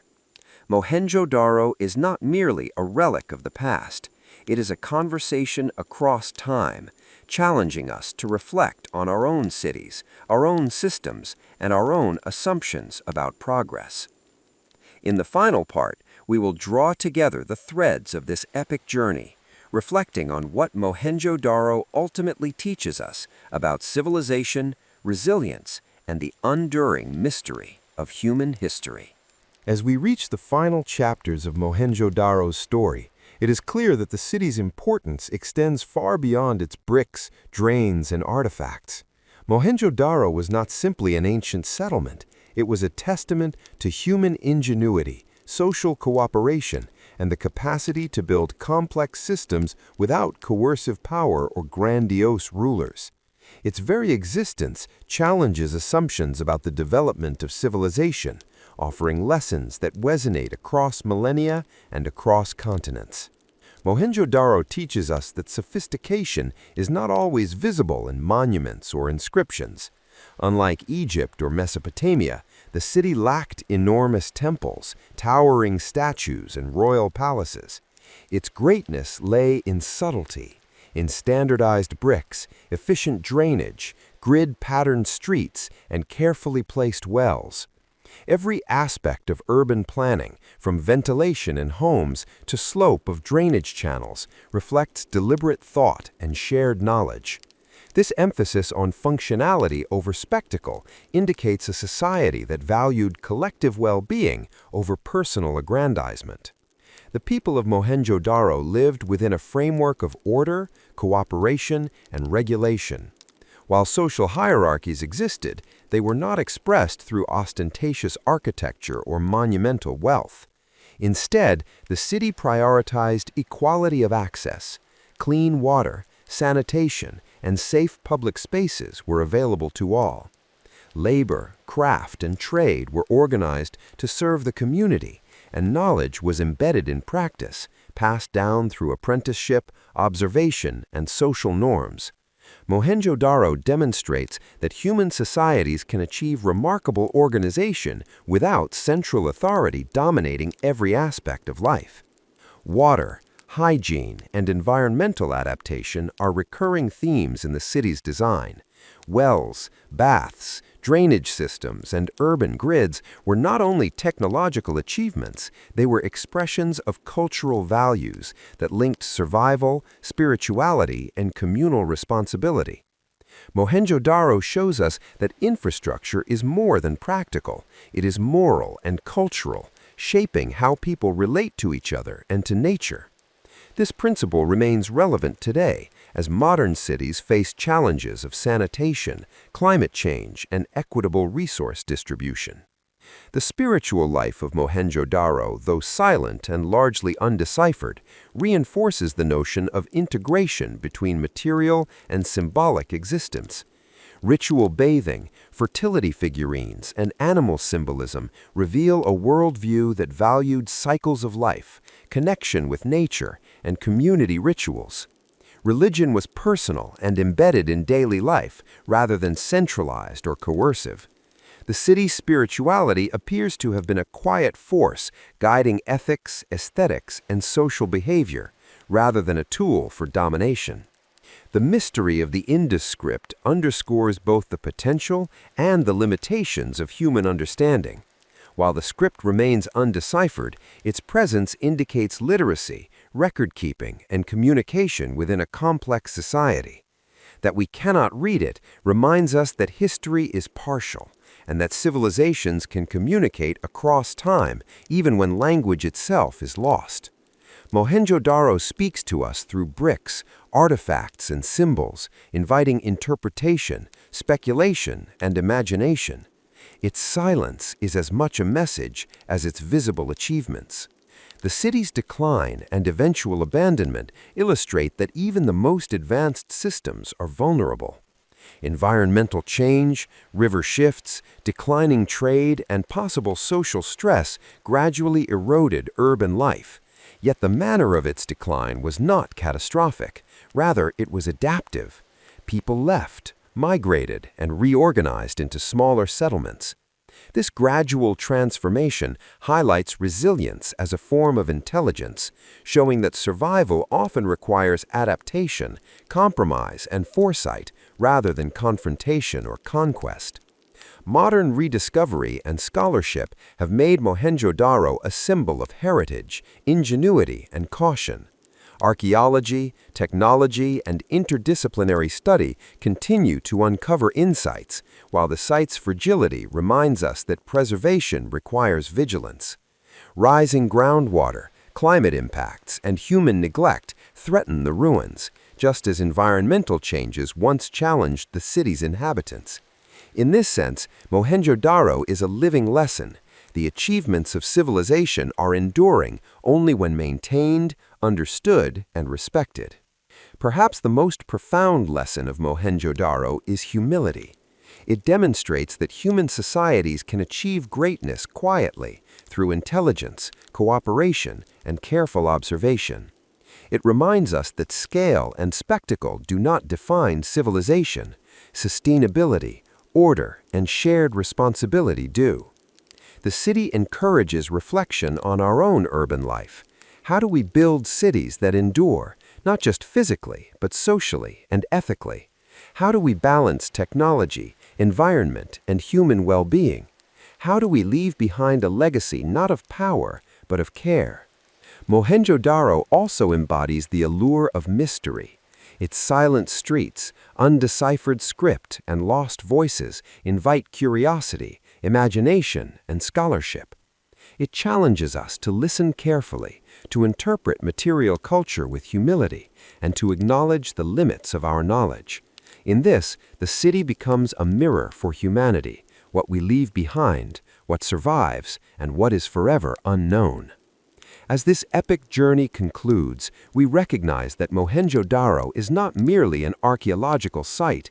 It is a conversation across millennia, an enduring lesson in engineering, urban planning, social cohesion, and resilience. It is a reminder that human brilliance often thrives in quiet, practical forms rather than grandiose spectacle. Its mystery persists because it engages the imagination, demanding questions even when answers remain out of reach. And perhaps in its silent streets and orderly grids, we find both a model and a warning for our own civilizations, that greatness lies not only in what is built, but in how people live together, care for one another, and adapt to the changing world around them. Mohenjo-Daro's story ends not with destruction, but with reflection. It is a civilization lost to time, yet never forgotten, a silent witness to human potential, ingenuity, and the enduring mysteries of our shared past. Its lessons remain relevant, echoing in modern cities, in the study of human society, and in the continuing quest to understand how civilizations rise, thrive, and endure, even when their voices fall silent. The story of Mohenjo-Daro does not conclude with its abandonment, nor with the mysteries of its undeciphered script or vanished rulers. Instead, it continues in the minds and imaginations of those who study it, visit it, and draw lessons from its remarkable achievements. Mohenjo-Daro is a mirror for humanity, reflecting what is possible when ingenuity, cooperation, and respect for the natural world converge. Its relevance stretches across centuries, reminding us that civilization is measured not only by monuments or conquest, but by the harmony it creates between people, their environment, and the systems they build to sustain life. One of the clearest lessons from Mohenjo-Daro is the importance of planning and foresight. From the perfectly aligned streets to the advanced drainage systems, every aspect of the city was conceived to meet both immediate needs and long-term sustainability. In a modern world where cities struggle with overcrowding, pollution, and climate change, Mohenjo-Daro serves as a timeless example of how intelligent urban design can enhance quality of life. Its planners considered water access, waste management, airflow, and community spaces, concerns that remain vital today. The city demonstrates that foresight, observation, and careful organization are as essential to urban resilience now as they were 4,000 years ago. Mohenjo-Daro also illustrates the power of collective effort. Unlike civilizations built around monumental rulers or grand dynasties, this city thrived through coordinated social systems and shared knowledge. Its standardization of bricks, weights, and measures implies not coercion, but consensus and cultural norms that allowed thousands of people to cooperate effectively. Technology and infrastructure were developed for communal benefit, emphasizing that societal progress relies not solely on individual brilliance, but on collective intelligence and responsibility. Another enduring lesson is the integration of spirituality and daily life. Religion in Mohenjo-Daro was subtle, decentralized, and symbolic rather than spectacular or coercive. Ritual bathing, fertility figurines, and animal symbols indicate a worldview that connected human activity with cycles of nature, agricultural rhythms, and communal identity. By embedding values into daily practices and infrastructure, the civilization harmonized social order, environmental adaptation, and cultural expression. This holistic approach remains instructive for modern societies seeking to align human needs with ecological realities. The city's achievements in science and technology provide further inspiration. Mohenjo-Daro's engineering feats, including durable baked bricks, well-designed wells, efficient drainage, and the iconic Great Bath, demonstrate practical intelligence applied to real-world problems. Measurement, standardization, and craftsmanship reveal an empirical understanding that parallels scientific thinking, even in the absence of written explanation. The civilization reminds us that knowledge can be applied effectively without formal documentation, and that the true value of science lies in improving human life and communal resilience. Yet perhaps the most poignant lesson of Mohenjo-Daro is humility in the face of time. The city, once thriving, eventually fell silent under pressures both environmental and social. Floods, shifting rivers, and climate variations challenged even the most sophisticated systems. The slow decline underscores that no civilization, however advanced, is immune to change. The story warns modern humanity that adaptation, foresight, and respect for natural systems are not optional, they are essential for sustainability and survival. The rise and fall of Mohenjo-Daro is not a tale of failure, but a cautionary reflection on vulnerability and the fragile balance that sustains complex societies. Mohenjo-Daro also captivates the human imagination because of its mysteries. The undeciphered Indus script, the enigmatic figurines, and the silent streets invite curiosity and speculation. They remind us that history is not only about facts, but also about questions, interpretations, and imagination. The city encourages intellectual humility, prompting us to accept that some knowledge may be lost, while other insights await discovery. Its silence is a powerful voice, urging inquiry, reflection, and respect for the civilizations that came before. In modern times, Mohenjo-Daro has become both a symbol and a teacher. Archaeologists continue to uncover layers of the city, preserving its structures and studying its systems. Scholars, students, and visitors are inspired by its order, technology, and the resilience of its people.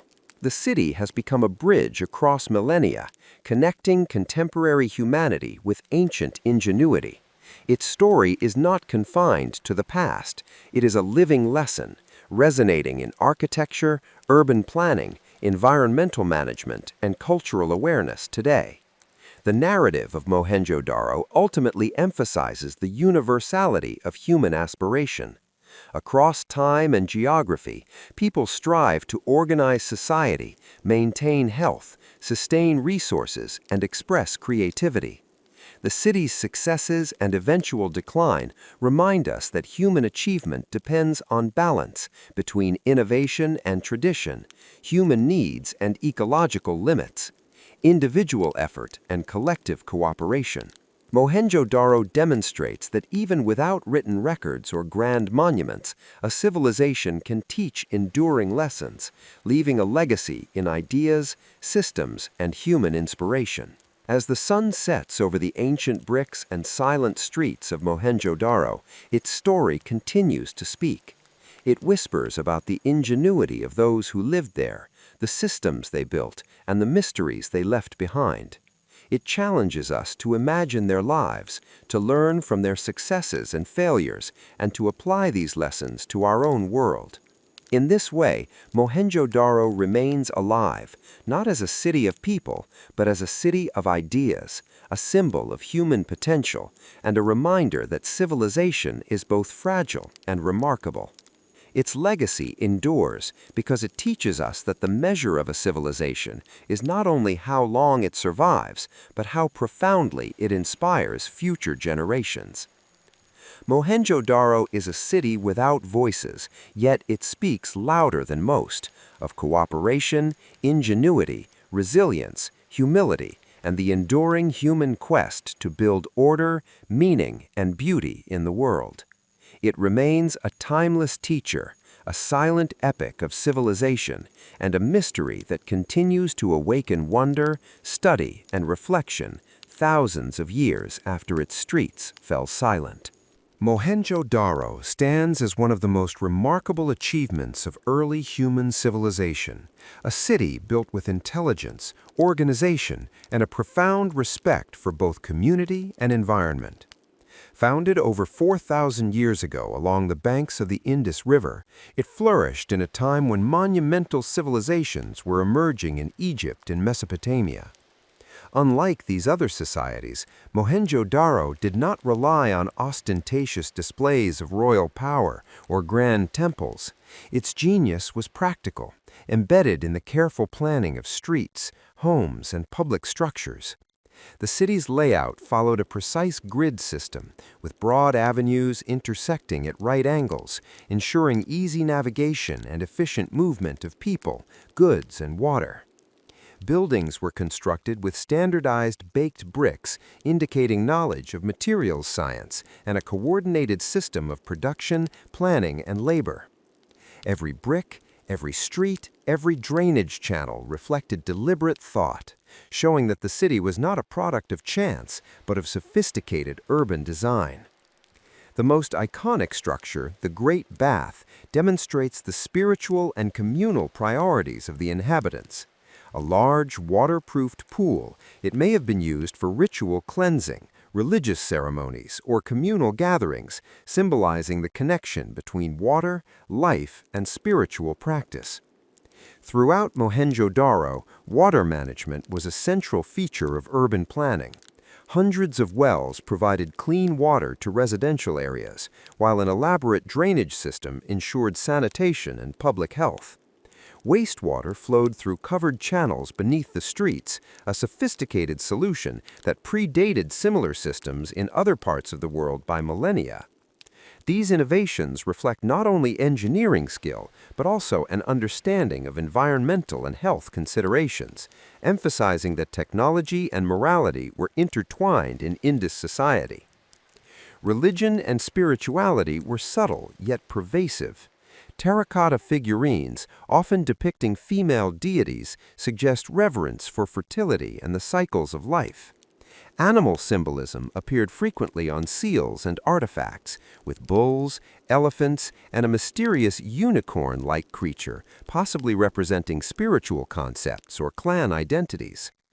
The Pashupati seal, showing a horned figure in a meditative pose surrounded by animals, hints at proto-Hindu concepts or localized religious practices, though without deciphered texts, interpretations remain speculative. Trees and nature motifs suggest that the people of Mohenjo-Daro valued the natural world and may have practiced a form of nature-centered spirituality. Religion was integrated into daily life rather than centralized under priestly authority, demonstrating a culture in which belief and practice were personal, communal, and embedded in ordinary spaces. Central to Mohenjo-Daro's mystery is the undeciphered Indus script. Found on seals, pottery, and tablets, the script consists of over 400 symbols arranged in short sequences. Its brevity and the absence of bilingual texts make decipherment nearly impossible. Scholars debate whether it represents a full spoken language or a symbolic system for trade, ritual, or administration. Patterns in symbol frequency and positional rules suggest structured communication, yet its exact meaning remains locked away. The script's disappearance after 1900 BCE, coinciding with the city's decline, hints at a profound cultural and administrative transformation, leaving us unable to hear the voices of the people who once thrived here. Mohenjo-Daro's technological achievements extended beyond writing. Standardized weights indicate precise measurement and commerce. Copper and bronze tools reveal skilled metallurgy. Kilns produced uniform pottery with aesthetic designs, combining art and functionality. The city's passive climate control, courtyard ventilation, and careful alignment of buildings with environmental considerations reflect empirical observation and practical science. Knowledge was transmitted through apprenticeship, observation, and tradition rather than written instruction, emphasizing that science and engineering were lived practices deeply embedded in daily life. Despite these achievements, Mohenjo-Daro declined gradually rather than collapsing suddenly. Environmental changes, including shifts in the Indus River and weakening monsoons, disrupted agriculture and water management. Trade networks declined, population pressure increased, and social structures faced growing strain. Archaeological evidence shows that construction quality decreased, public infrastructure deteriorated, and households became subdivided, suggesting adaptation under stress. The decline was neither violent nor chaotic. Rather, it was a slow migration, with people dispersing to smaller settlements better suited to survival. Mohenjo-Daro teaches that even the most advanced systems are vulnerable to long-term environmental and social pressures, and that resilience requires constant adaptation. Rediscovered in the 20th century, Mohenjo-Daro challenged perceptions of South Asian history. Its existence demonstrated that urban sophistication, standardized technology, and civic planning existed independently of Egyptian and Mesopotamian models. Archaeological excavations revealed the city's grid layout, advanced drainage, and uniform brickwork, inspiring modern urbanists and historians alike. Today, it stands as both a symbol of human achievement and a cautionary tale about environmental and societal vulnerability. Rising groundwater, salt damage, and climate challenges threaten its preservation, emphasizing the fragility of human creations even after millennia. Mohenjo-Daro continues to inspire through its mysteries. Its silent streets, undeciphered writing, and enigmatic figurines invite curiosity, imagination, and scholarly inquiry. It reminds us that history is not solely written in texts or monuments, but also in the careful arrangement of space, the systems we build, and the legacy of collective human effort. The city shows that ingenuity and civilization are measured not just by grandeur alone, but how communities organize, cooperate, and sustain life in balance with the environment. The lessons of Mohenjo-Daro are timeless. It demonstrates that order, foresight, and collective responsibility are foundational to civilization. It reveals that technology should serve life, health, and community, not just power or prestige. It illustrates that spirituality can be integrated into daily practice, enhancing social cohesion and environmental harmony. And it warns that even advanced systems are vulnerable to slow, persistent pressures, urging reflection on sustainability and adaptation. Mohenjo-Daro's story is both inspiration and caution, offering a vision of human potential alongside a reminder of fragility. In the end, Mohenjo-Daro is more than ruins. It is a conversation across time.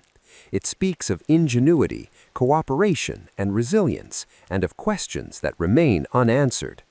Its silence is profound yet instructive, urging humanity to consider how we live, how we organize our societies, and how we interact with the natural world.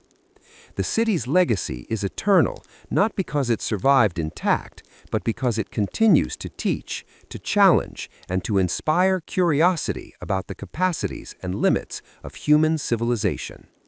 Mohenjo-Daro remains a city without voices, yet it speaks louder than most, of the intelligence, vision, and spirit of the people who built it, and of the enduring mysteries that make human history endlessly fascinating. Mohenjo-Daro stands as one of the most remarkable achievements of early human civilization, a city built with intelligence, organization, and a profound respect for both community and environment. Founded over 4,000 years ago along the banks of the Indus River, it flourished in a time when monumental civilizations were emerging in Egypt and Mesopotamia. Unlike these other societies, Mohenjo-Daro did not rely on ostentatious displays of royal power or grand temples. Its genius was practical, embedded in the careful planning of streets, homes, and public structures. The city's layout followed a precise grid system, with broad avenues intersecting at right angles, ensuring easy navigation and efficient movement of people, goods, and water. Buildings were constructed with standardized baked bricks, indicating knowledge of materials science and a coordinated system of production, planning, and labor. Every brick, every street, every drainage channel reflected deliberate thought, showing that the city was not a product of chance, but of sophisticated urban design. The most iconic structure, the Great Bath, demonstrates the spiritual and communal priorities of the inhabitants. A large, waterproofed pool, it may have been used for ritual cleansing, religious ceremonies, or communal gatherings, symbolizing the connection between water, life, and spiritual practice. Throughout Mohenjo-Daro, water management was a central feature of urban planning. Hundreds of wells provided clean water to residential areas, while an elaborate drainage system ensured sanitation and public health. Wastewater flowed through covered channels beneath the streets, a sophisticated solution that predated similar systems in other parts of the world by millennia. These innovations reflect not only engineering skill, but also an understanding of environmental and health considerations, emphasizing that technology and morality were intertwined in Indus society. Religion and spirituality were subtle yet pervasive. Terracotta figurines, often depicting female deities, suggest reverence for fertility and the cycles of life. Animal symbolism appeared frequently on seals and artifacts, with bulls, elephants, and a mysterious unicorn-like creature, possibly representing spiritual concepts or clan identities. The Pashupati seal, showing a horned figure in a meditative pose surrounded by animals, hints at Proto-Hindu concepts or localized religious practices, though without deciphered texts, interpretations remain speculative. Trees and nature motifs suggest that the people of Mohenjo-Daro valued the natural world and may have practiced a form of nature-centered spirituality. Religion was integrated into daily life rather than centralized under priestly authority, demonstrating a culture in which belief and practice were personal, communal, and embedded in ordinary spaces. Central to Mohenjo-Daro's mystery is the undeciphered Indus script. Found on seals, pottery, and tablets, the script consists of over 400 symbols arranged in short sequences. Its brevity and the absence of bilingual texts make decipherment nearly impossible. Scholars debate whether it represents a full spoken language or a symbolic system for trade, ritual, or administration. Patterns in symbol frequency and positional rules suggest structured communication, yet its exact meaning remains locked away. The script's disappearance after 1900 BCE, coinciding with the city's decline, hints at a profound cultural and administrative transformation, leaving us unable to hear the voices of the people who once thrived here. Mohenjo-Daro's technological achievements extended beyond writing. Standardized weights indicate precise measurement and commerce. Copper and bronze tools reveal skilled metallurgy. Kilns produced uniform pottery with aesthetic designs, combining art and functionality. The city's passive climate control, courtyard ventilation, and careful alignment of buildings with environmental considerations reflect empirical observation and practical science. Knowledge was transmitted through apprenticeship, observation, and tradition rather than written instruction, emphasizing that science and engineering were lived practices, deeply embedded in daily life. Despite these achievements, Mohenjo-Daro declined gradually rather than collapsing suddenly. Environmental changes, including shifts in the Indus River and weakening monsoons, disrupted agriculture and water management. Trade networks declined, population pressure increased, and social structures faced growing strain. Archaeological evidence shows that construction quality decreased, public infrastructure deteriorated, and households became subdivided, suggesting adaptation under stress. The decline was neither violent nor chaotic. Rather, it was a slow migration, with people dispersing to smaller settlements better suited to survival. Mohenjo-Daro teaches us that even the most advanced systems are vulnerable to long-term environmental and social pressures, and that resilience requires constant adaptation. Modern rediscovery and scholarship have made Mohenjo-Daro a symbol of human achievement. Its excavation revealed a city older than classical Greece and rivaling Mesopotamia and Egypt in urban sophistication. Archaeologists uncovered streets laid out in grids, standardized bricks, wells, baths, and complex drainage systems, demonstrating that urban intelligence can exist without monumental palaces or kings. Conservation efforts today are critical as rising groundwater, salt crystallization, and climate threats endanger its remains. Preserving Mohenjo-Daro is not merely about saving bricks, but about safeguarding lessons for future generations. The undeciphered script continues to captivate researchers and enthusiasts alike. Linguists, computer scientists, and historians analyze symbols, frequency patterns, and sequences, seeking breakthroughs that may reveal language, administration, or culture. While no definitive translation exists, modern technology, including AI pattern recognition, offers new hope. Mohenjo-Daro challenges us to approach history with humility, understanding that civilizations communicate in multiple ways beyond written words, leaving traces that require careful interpretation. The city's enduring legacy also resides in its practical genius.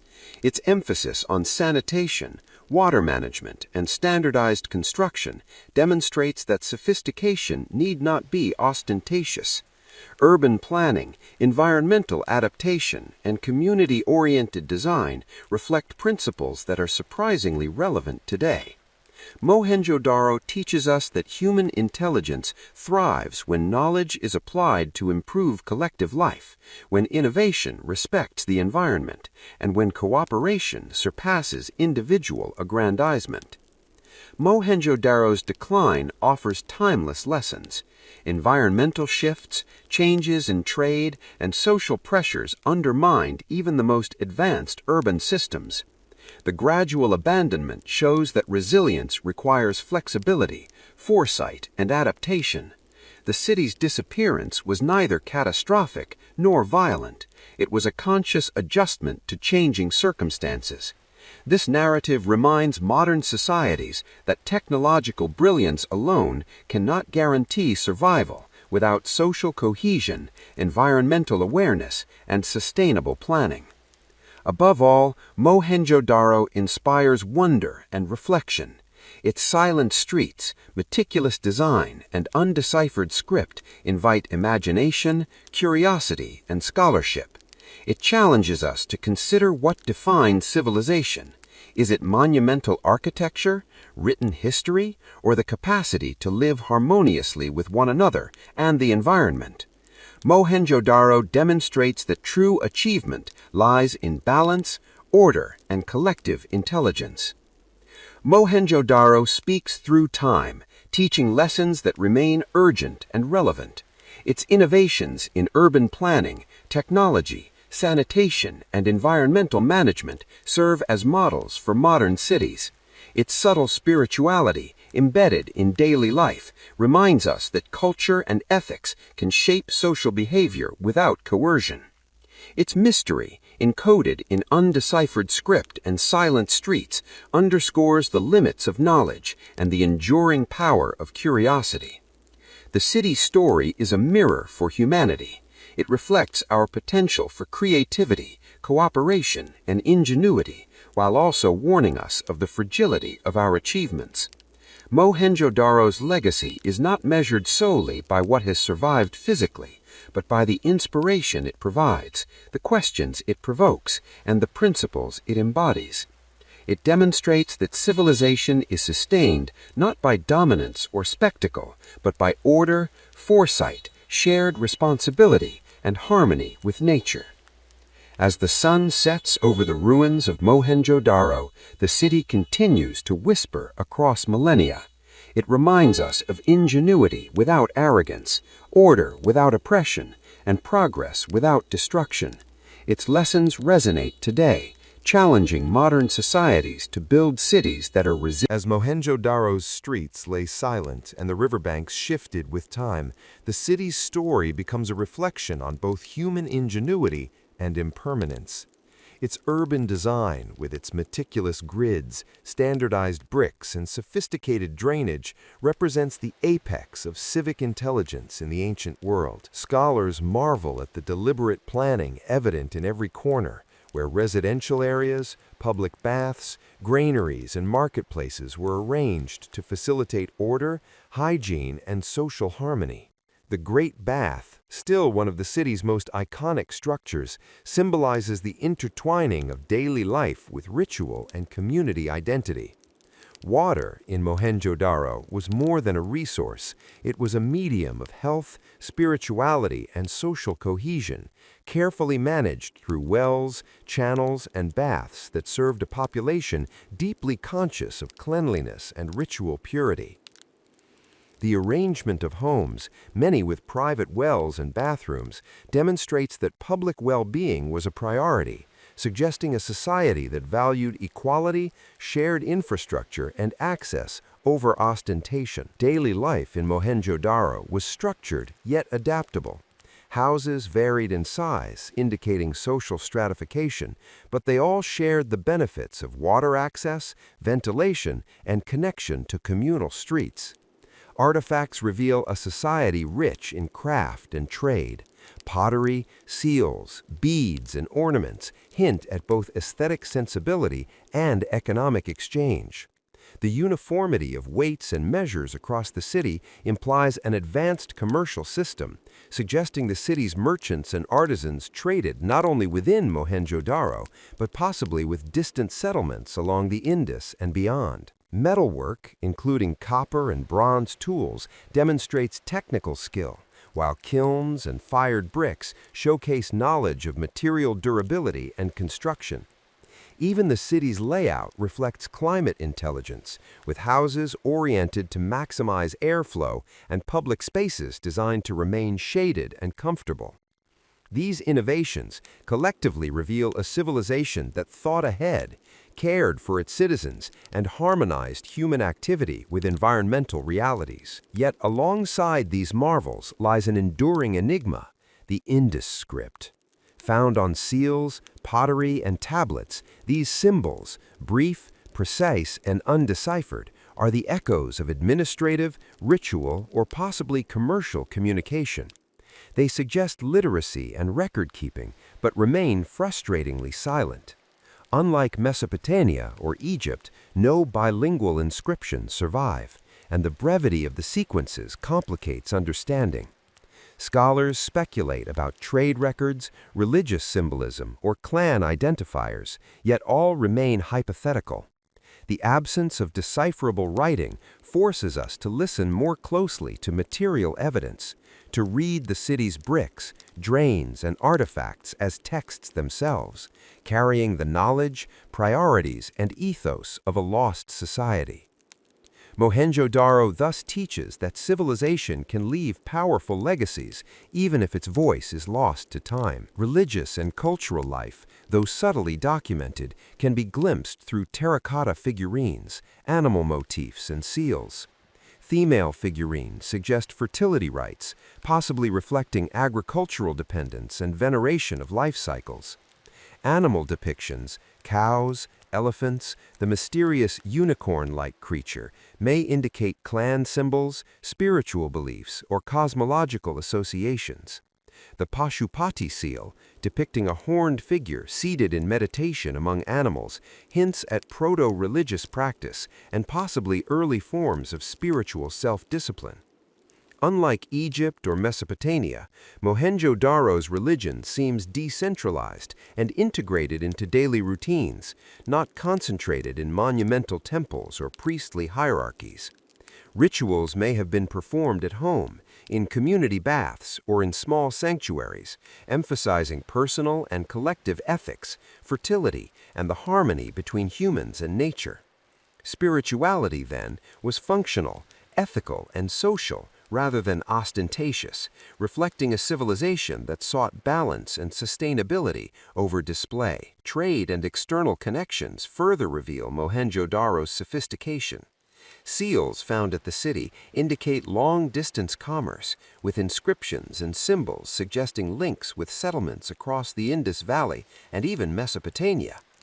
Goods such as beads, semi-precious stones, metals, and pottery traveled through complex networks facilitated by standardization of weights and measures. The city's artisans, traders, and laborers were part of a system that extended beyond local needs, demonstrating that Mohenjo-Daro's influence and ingenuity reached well beyond its own boundaries. Its economy was thus both localized and globally connected, blending craft, commerce, and civic organization into a coherent social ecosystem. Despite its brilliance, the city's decline reveals the fragility of even the most advanced societies. Geological studies indicate shifts in the Indus River, possibly altering irrigation routes and trade routes, while weakening monsoons and environmental stress may have contributed to agricultural decline. Archaeological evidence shows deterioration in construction quality, gradual abandonment of public infrastructure, and eventual migration to smaller settlements.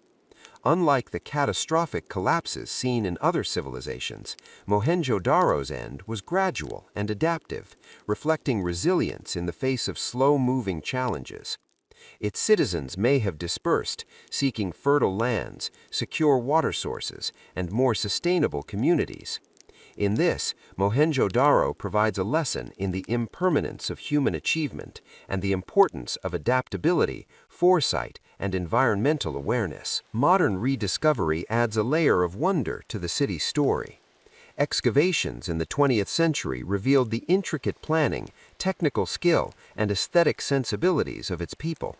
Scholars, engineers, and archaeologists have pieced together evidence of streets, houses, drains, baths, and granaries, revealing a civilization older than classical Greece and rivaling Mesopotamia in urban sophistication. Preservation efforts today face challenges from rising groundwater, salt damage, and climate stress, emphasizing the fragility of heritage even after millennia. Mohenjo-Daro remains not merely an archaeological site, but a classroom for engineers, urban planners, historians, and anyone seeking to understand sustainable civilization. Its legacy extends into imagination and mystery. The undeciphered script, silent streets, and enigmatic figurines invite reflection on human potential, creativity, and the limits of knowledge. Mohenjo-Daro challenges assumptions about civilization, showing that innovation, cooperation, and societal intelligence can exist without monumental kings, palaces, or armies. Its story encourages humility, Civilizations may flourish, create, and leave indelible marks, yet they remain vulnerable to the passage of time, environmental change, and the delicate balance of social systems. Mohenjo-Daro's lessons resonate today. Urban planning, sanitation, and community infrastructure are vital in modern cities, just as they were in this ancient metropolis. Its emphasis on communal welfare, ethical integration, and technological intelligence underscores that the greatest civilizations measure themselves not by grandeur, but how well they sustain life, balance resources, and foster cooperation. Spirituality and ethics embedded into everyday life suggest that culture, morality, and social cohesion are inseparable from practical achievement. In this, Mohenjo-Daro offers both inspiration and caution. It demonstrates human ingenuity while warning that survival demands humility, foresight, and adaptation. Ultimately, the city's silent streets and ruined walls speak across millennia. Mohenjo-Daro reminds humanity that civilization is not merely constructed with stone and brick, but through intelligence, cooperation, and respect for natural and social systems. Its quiet lessons echo in urban grids, drainage channels, communal spaces, and ritual baths, whispering insights into what it takes to organize life, harmonize with the environment, and endure as a society. Mohenjo-Daro's mystery remains, calling scholars, travelers, and dreamers to listen carefully, imagine deeply, and reflect on what it means to build a sustainable, intelligent, and humane civilization. Mohenjo-Daro is a city without voices, yet it speaks louder than many monuments of history. Its story transcends time, teaching that civilization is measured by order, foresight, resilience, and ethical intelligence. Its innovations in planning, technology, and spirituality remain instructive. Its decline reminds us of impermanence and the need for adaptability. Its mysteries continue to spark curiosity and reflection. And in this silent, ancient city, we find enduring lessons about what it means to live, build, and thrive in harmony with each other and with the natural world. Mohenjo-Daro's legacy is eternal, a meditation on human potential, ingenuity, and the fragility and brilliance of civilization. Mohenjo-Daro stands as one of the most remarkable achievements of early human civilization, a city built with intelligence, organization, and profound respect for both community and environment. Founded over 4,000 years ago along the banks of the Indus River, it flourished at a time when monumental civilizations were emerging in Egypt and Mesopotamia. Unlike these societies, Mohenjo-Daro did not rely on ostentatious displays of royal power or grand temples. Its genius was practical, embedded in the careful planning of streets, homes, and public structures. The city's layout followed a precise grid system, with broad avenues intersecting at right angles, ensuring efficient movement of people, goods, and water. Buildings were constructed with standardized baked bricks, indicating knowledge of material science and a coordinated system of production, planning, and labor. Every brick, every street, every drainage channel reflected deliberate thought, showing that the city was not a product of chance, but of sophisticated urban design. The most iconic structure, the Great Bath, demonstrates the spiritual and communal priorities of the inhabitants. A large, waterproofed pool, it may have been used for ritual cleansing, religious ceremonies, or communal gatherings, symbolizing the connection between water, life, and spiritual practice. Water management was central to the city. Hundreds of wells provided clean water to residential areas, while an elaborate drainage system ensured sanitation and public health. Wastewater flowed through covered channels beneath the streets, a sophisticated solution that predated similar systems elsewhere by millennia. These innovations reflect not only engineering skill, but also an understanding of environmental and health considerations, emphasizing that technology and morality were intertwined. Daily life in Mohenjo-Daro was structured yet adaptable. Houses varied in size, reflecting social stratification, but all shared the benefits of water access, ventilation, and connection to communal streets. Artifacts reveal a society rich in craft and trade. Pottery, seals, beads, and ornaments hint at both aesthetic sensibility and economic exchange. The uniformity of weights and measures across the city implies an advanced commercial system, suggesting trade not only within Mohenjo-Daro, but possibly with distant settlements along the Indus and beyond. Metalwork, including copper and bronze tools, demonstrates technical skill, while kilns and fired bricks showcase knowledge of material durability and construction. Even the city's layout reflects climate intelligence, with houses oriented to maximize airflow and public spaces designed to remain shaded and comfortable. These innovations collectively reveal a civilization that thought ahead, cared for its citizens, and harmonized human activity with environmental realities. Yet alongside these marvels lies an enduring enigma, the Indus script. Found on seals, pottery, and tablets, these symbols, brief, precise, and undeciphered, are the echoes of administrative, ritual, or possibly commercial communication. They suggest literacy and record-keeping, but remain frustratingly silent. Unlike Mesopotamia or Egypt, no bilingual inscriptions survive, and the brevity of the sequences complicates understanding. Scholars speculate about trade records, religious symbolism, or clan identifiers, yet all remain hypothetical. The absence of decipherable writing forces us to read the city's bricks, drains, and artifacts as texts themselves, carrying the knowledge, priorities, and ethos of a lost society. Mohenjo-Daro thus teaches that civilization can leave powerful legacies even when its voice is lost to time. Religious and cultural life, though subtly documented, can be glimpsed through terracotta figurines, animal motifs, and seals. Female figurines suggest fertility rites, reflecting agricultural dependence and veneration of life cycles. Animal depictions, cows, elephants, the mysterious unicorn-like creature, may indicate clan symbols, spiritual beliefs, or cosmological associations. The Pashupati seal, depicting a horned figure seated in meditation among animals, hints at proto-religious practice and possibly early forms of spiritual self-discipline. Unlike Egypt or Mesopotamia, Mohenjo-Daro's religion seems decentralized and integrated into daily routines, not concentrated in monumental temples or priestly hierarchies. Rituals may have been performed at home, in community baths, or in small sanctuaries, emphasizing personal and collective ethics, fertility, and harmony between humans and nature.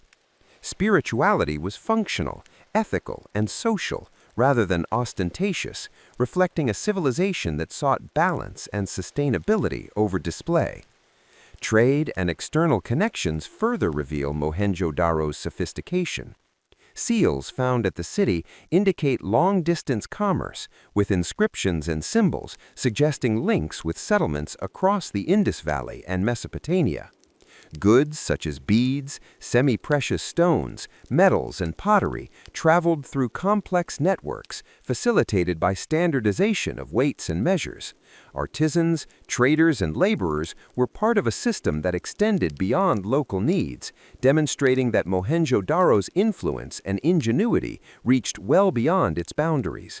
Its economy was both localized and globally connected, blending craft, commerce, and civic organization into a coherent social ecosystem.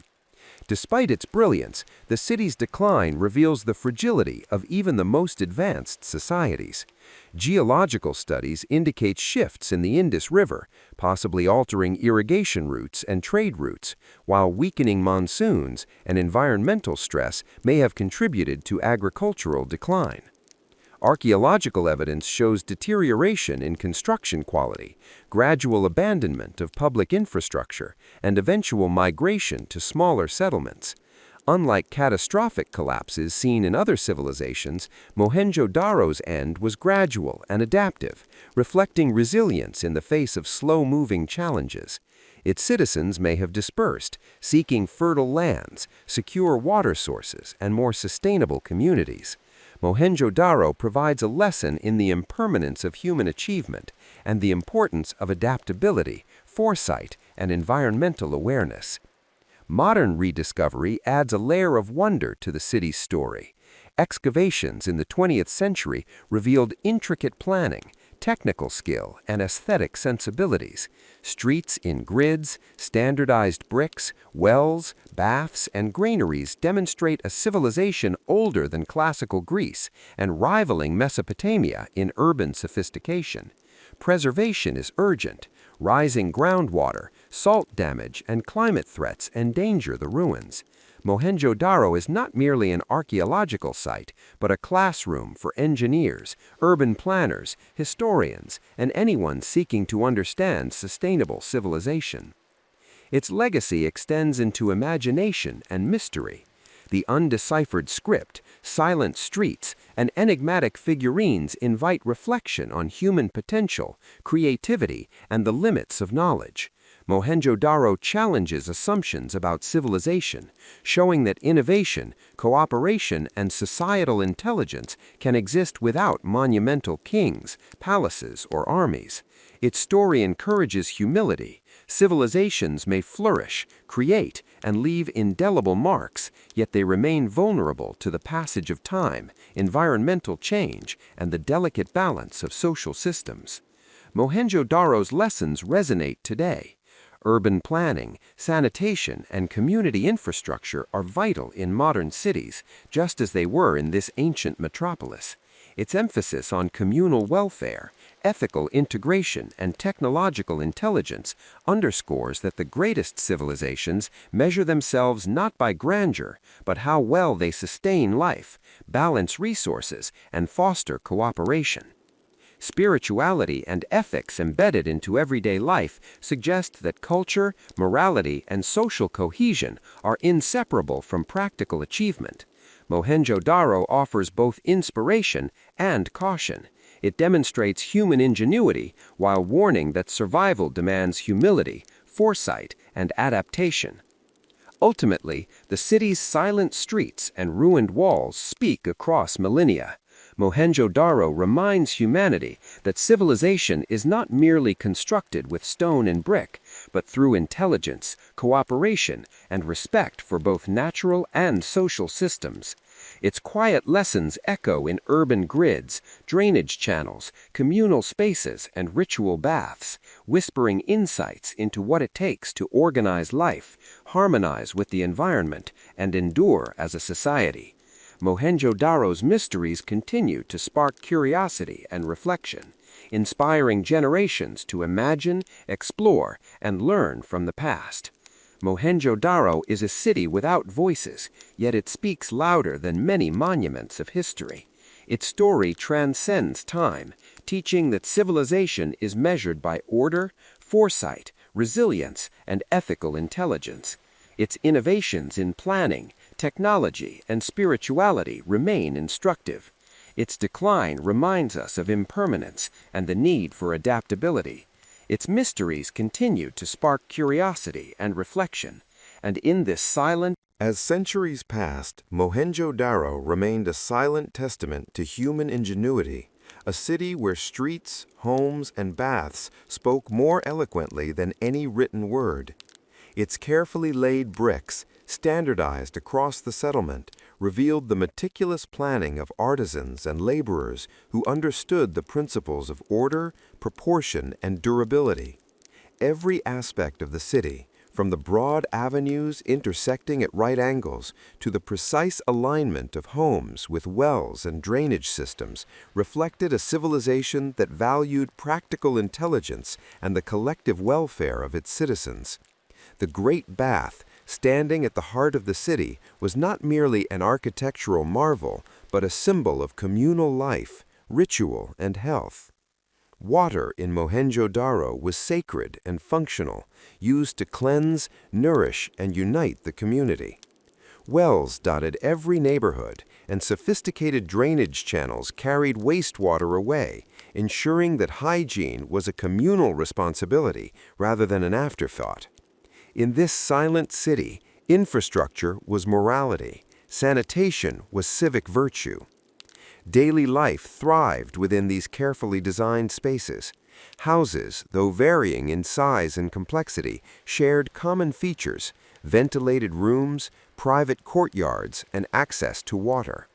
Residents engaged in trades that required skill, patience, and artistry. Pottery, beadwork, metal tools, and seals reflected both the city's economic networks and its aesthetic sensibilities. Standardized weights and measures allowed fair trade and precise commerce, linking Mohenjo-Daro to distant settlements along the Indus and beyond. Technology and culture were inseparable. Kilns and furnaces not only produced goods, but shaped the lives of those who tended them. The city's people understood the importance of integrating practical knowledge into daily life, blending skill, innovation, and social responsibility seamlessly. Yet despite this brilliance, Mohenjo-Daro's story is also one of enduring mystery.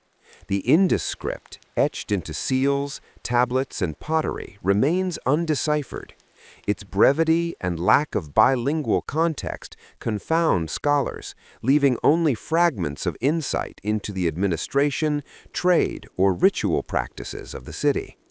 These silent symbols remind us that human knowledge is fragile, and that even the most advanced societies can leave questions instead of answers.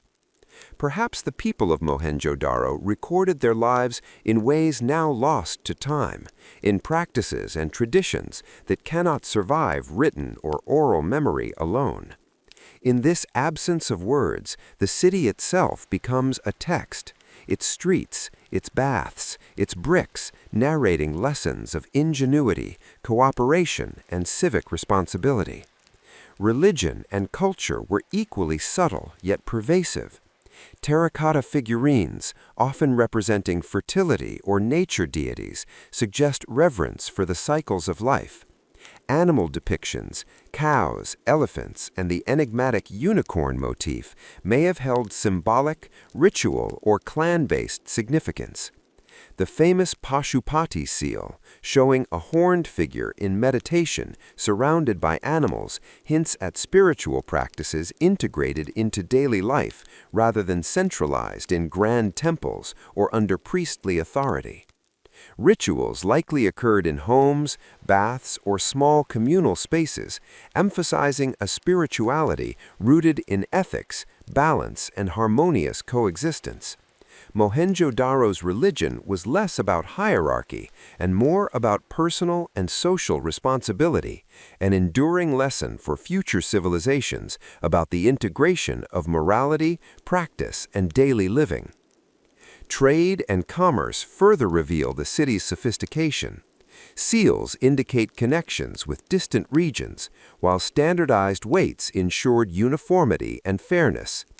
Beads, metals, and pottery were exchanged across extensive networks, linking Mohenjo-Daro to settlements hundreds of miles away. These interactions required meticulous organization, trust, and a shared understanding of measurement and value. The city's artisans, merchants, and laborers were participants in a complex system that blended economic acumen with social cohesion, creating a network that was both resilient and adaptable. This early globalization demonstrates that human ingenuity is not limited to monumental constructions or royal decrees. It thrives in cooperation, shared standards, and common purpose. Despite such achievements, Mohenjo-Daro eventually faced decline. Environmental changes, including river shifts and weakening monsoons, disrupted agriculture and trade, straining the city's infrastructure. Archaeological evidence shows deterioration in construction quality, gradual abandonment of public spaces, and the subdivision of homes. Yet this decline was not abrupt or violent, it was adaptive.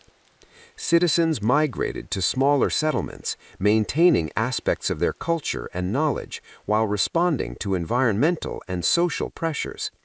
In this gradual transformation lies a profound lesson about the resilience of human societies. Adaptation, foresight, and flexibility are as critical to civilization as planning, technology, or artistry. Rediscovery of the city in the 20th century added a modern dimension to its legacy. Archaeologists uncovered the organized streets, sophisticated drainage, communal baths, granaries, and standardized bricks, revealing a civilization that rivaled or surpassed contemporaneous societies in Egypt and Mesopotamia in urban planning and civic intelligence. Today, Mohenjo-Daro faces new challenges. Rising groundwater, salt crystallization, and climate stress threaten the preservation of its ruins. These challenges serve as a modern reminder of the fragility of even the most enduring achievements, urging us to respect, protect, and learn from the past. The enduring mystery of Mohenjo-Daro lies not only in its lost script, but in its silent streets, its empty homes, and the ingenuity embedded in its very structure. It demonstrates that innovation, cooperation, and societal intelligence can thrive without kings, armies, or monumental displays of power. The city's story challenges assumptions about what makes a civilization successful, showing that sustainability, community, and ethical integration can be as valuable as conquest or grandeur. Its lessons resonate deeply. Intelligence without wisdom, technology without responsibility, or culture without balance is incomplete. Modern scholars, engineers, and planners continue to study Mohenjo-Daro not merely as an archaeological site, but as a source of insight into sustainable urban life. Its grid streets, sanitation systems, community spaces, and water management remain instructive for contemporary city design. The integration of ethical, practical, and spiritual principles into daily life exemplifies a civilization where human activity and environmental awareness were inseparable. Its story offers a meditation on how humanity can build societies that endure without sacrificing harmony with nature or the collective welfare of its citizens. Contemplating Mohenjo-Daro, one is struck by the delicate balance of brilliance and fragility, ingenuity and impermanence. The city's silent streets remind us that no achievement, however sophisticated, is immune to environmental, social, or temporal pressures. Yet in its innovations, its ethical urban planning, and its cultural richness, Mohenjo-Daro continues to speak across millennia. It teaches humility, foresight, and the enduring importance of cooperation, adaptability, and respect for the environment. Ultimately, Mohenjo-Daro's story is a meditation on the potential and limitations of human civilization. Its innovations in planning, trade, technology, and spirituality endure as lessons. Its decline warns of impermanence and vulnerability. Its mysteries spark curiosity, imagination, and reflection. The city, though silent, continues to inspire awe, study, and reverence. Its legacy persists, guiding future generations in understanding that true civilization is measured not by conquest or grandeur, but by the ability to harmonize intelligence, ethics, and environmental stewardship into daily life. Mohenjo-Daro remains eternal, a silent teacher, a testament to human potential, and a reminder that even the greatest achievements require care, foresight, and respect to endure. As the sun sets over the ancient ruins of Mohenjo-Daro, its silent streets, weathered bricks, and empty baths speak volumes to those willing to listen. The city, though long abandoned, continues to offer lessons in human ingenuity, resilience, and the fragility of civilization. From its meticulously planned grid streets to the uniformity of its bricks and the sophistication of its drainage systems, Mohenjo-Daro reflects the remarkable capacity of humans to organize, innovate, and cooperate for the common good. The Great Bath, wells, and canals tell us not only about practical engineering, but also about the integration of daily life with ritual, hygiene, and social cohesion. Every corner of the city, every stone laid in precision, communicates a story of civic responsibility, foresight, and a respect for both human and environmental systems. The mysteries of Mohenjo-Daro persist, particularly in the form of the undeciphered Indus script, which continues to elude scholars despite decades of study. Its inscriptions, brief and enigmatic, hint at a complex system of administration, trade, or ritual, yet their true meaning remains a secret. This silence encourages reflection.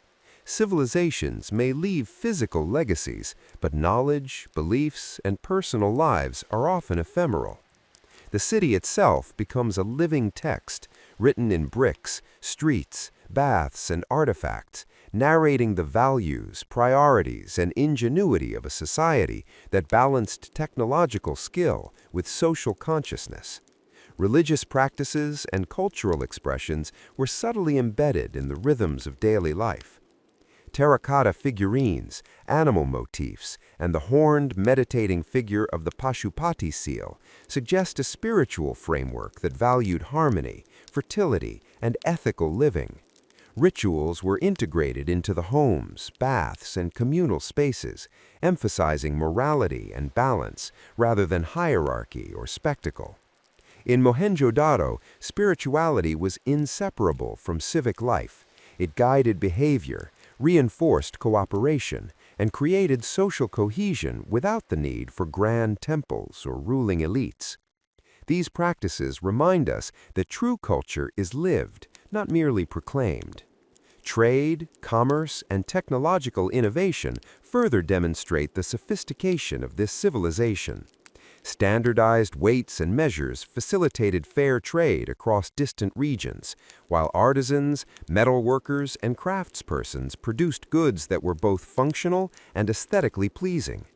Mohenjo-Daro participated in extensive economic networks that connected it to other settlements along the Indus and possibly to Mesopotamia. Its economy was both locally sustained and globally connected, reflecting an advanced understanding of commerce, organization, and interdependence. These networks show that a civilization's reach and influence depend not only on power or conquest, but also on intelligence, cooperation, and ethical participation in broader systems. Yet even the most advanced civilization cannot escape the effects of environmental change and social strain. Shifting river courses, weakening monsoons, and pressures on agriculture contributed to Mohenjo-Daro's gradual decline. Evidence shows that homes were subdivided, public structures fell into disrepair, and population centers migrated to smaller settlements. The city's end was not sudden, it was adaptive, reflecting resilience and pragmatic responses to environmental and societal stress. This teaches a timeless lesson. Survival depends on flexibility, foresight, and the willingness to adapt, even for the most brilliant societies. The rediscovery of Mohenjo-Daro in the 20th century revived its story, offering the modern world a glimpse into a civilization that rivaled ancient Egypt and Mesopotamia in planning and ingenuity. Archaeologists revealed streets in perfect grids, advanced water management, standardized bricks, and communal baths, all evidence of a society that prioritized collective welfare, innovation, and sustainability. Preservation challenges, including groundwater damage and climate threats, underscore the fragility of material achievements and the need to protect human heritage. In this, Mohenjo-Daro is both a cautionary tale and an inspiration. Mohenjo-Daro's enduring legacy lies in the lessons it imparts about human potential and human responsibility. Its innovations in urban planning, sanitation, trade, and craft reveal a civilization capable of remarkable foresight and organization. Its integration of ethics, spirituality, and community demonstrates that human progress is measured not only by technology or conquest, but by the ability to create sustainable, harmonious societies. The city's decline reminds us of impermanence, yet its structures, artifacts, and mysteries continue to guide, teach, and inspire. In reflecting on Mohenjo-Daro, one senses a quiet wisdom emanating from its ruins. Civilization is fragile, yet ingenuity endures. Cooperation, foresight, and respect for the environment are as critical as technology and planning. Spirituality, ethics, and communal responsibility give purpose and coherence to human achievement. Mohenjo-Daro shows that cities, when built with thought, care, and consideration for all aspects of life, can leave lessons that echo millennia later. Its silent streets are a meditation on the possibilities of civilization, a reminder that true greatness lies not in grandeur, but in balance, foresight, and harmonious living. Ultimately, Mohenjo-Daro's story is timeless. Its mysteries, innovations, and silent streets call us to imagine, reflect, and learn. The city whispers lessons about human creativity, the importance of ethical societies, and the necessity of living in harmony with nature and each other.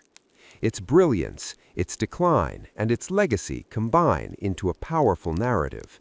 Civilization is a fragile but beautiful experiment, capable of extraordinary achievement when guided by intelligence, foresight, and collective responsibility. Mohenjo-Daro may stand in ruins, yet its message endures, inviting each generation to build, live, and thrive with wisdom, humility, and care. As the final echoes of this ancient city reach across millennia, we are reminded that history is not only a record of what has been, but also a guide for what can be. Mohenjo-Daro teaches that the greatest achievements are those that balance human ingenuity with compassion, foresight, and respect for the natural world.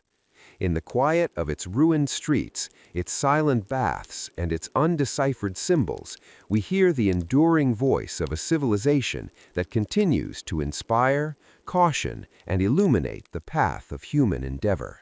And in that lesson, Mohenjo-Daro lives on, not as a lost city, but as an eternal teacher, a meditation on the brilliance, fragility, and timeless possibilities of human civilization.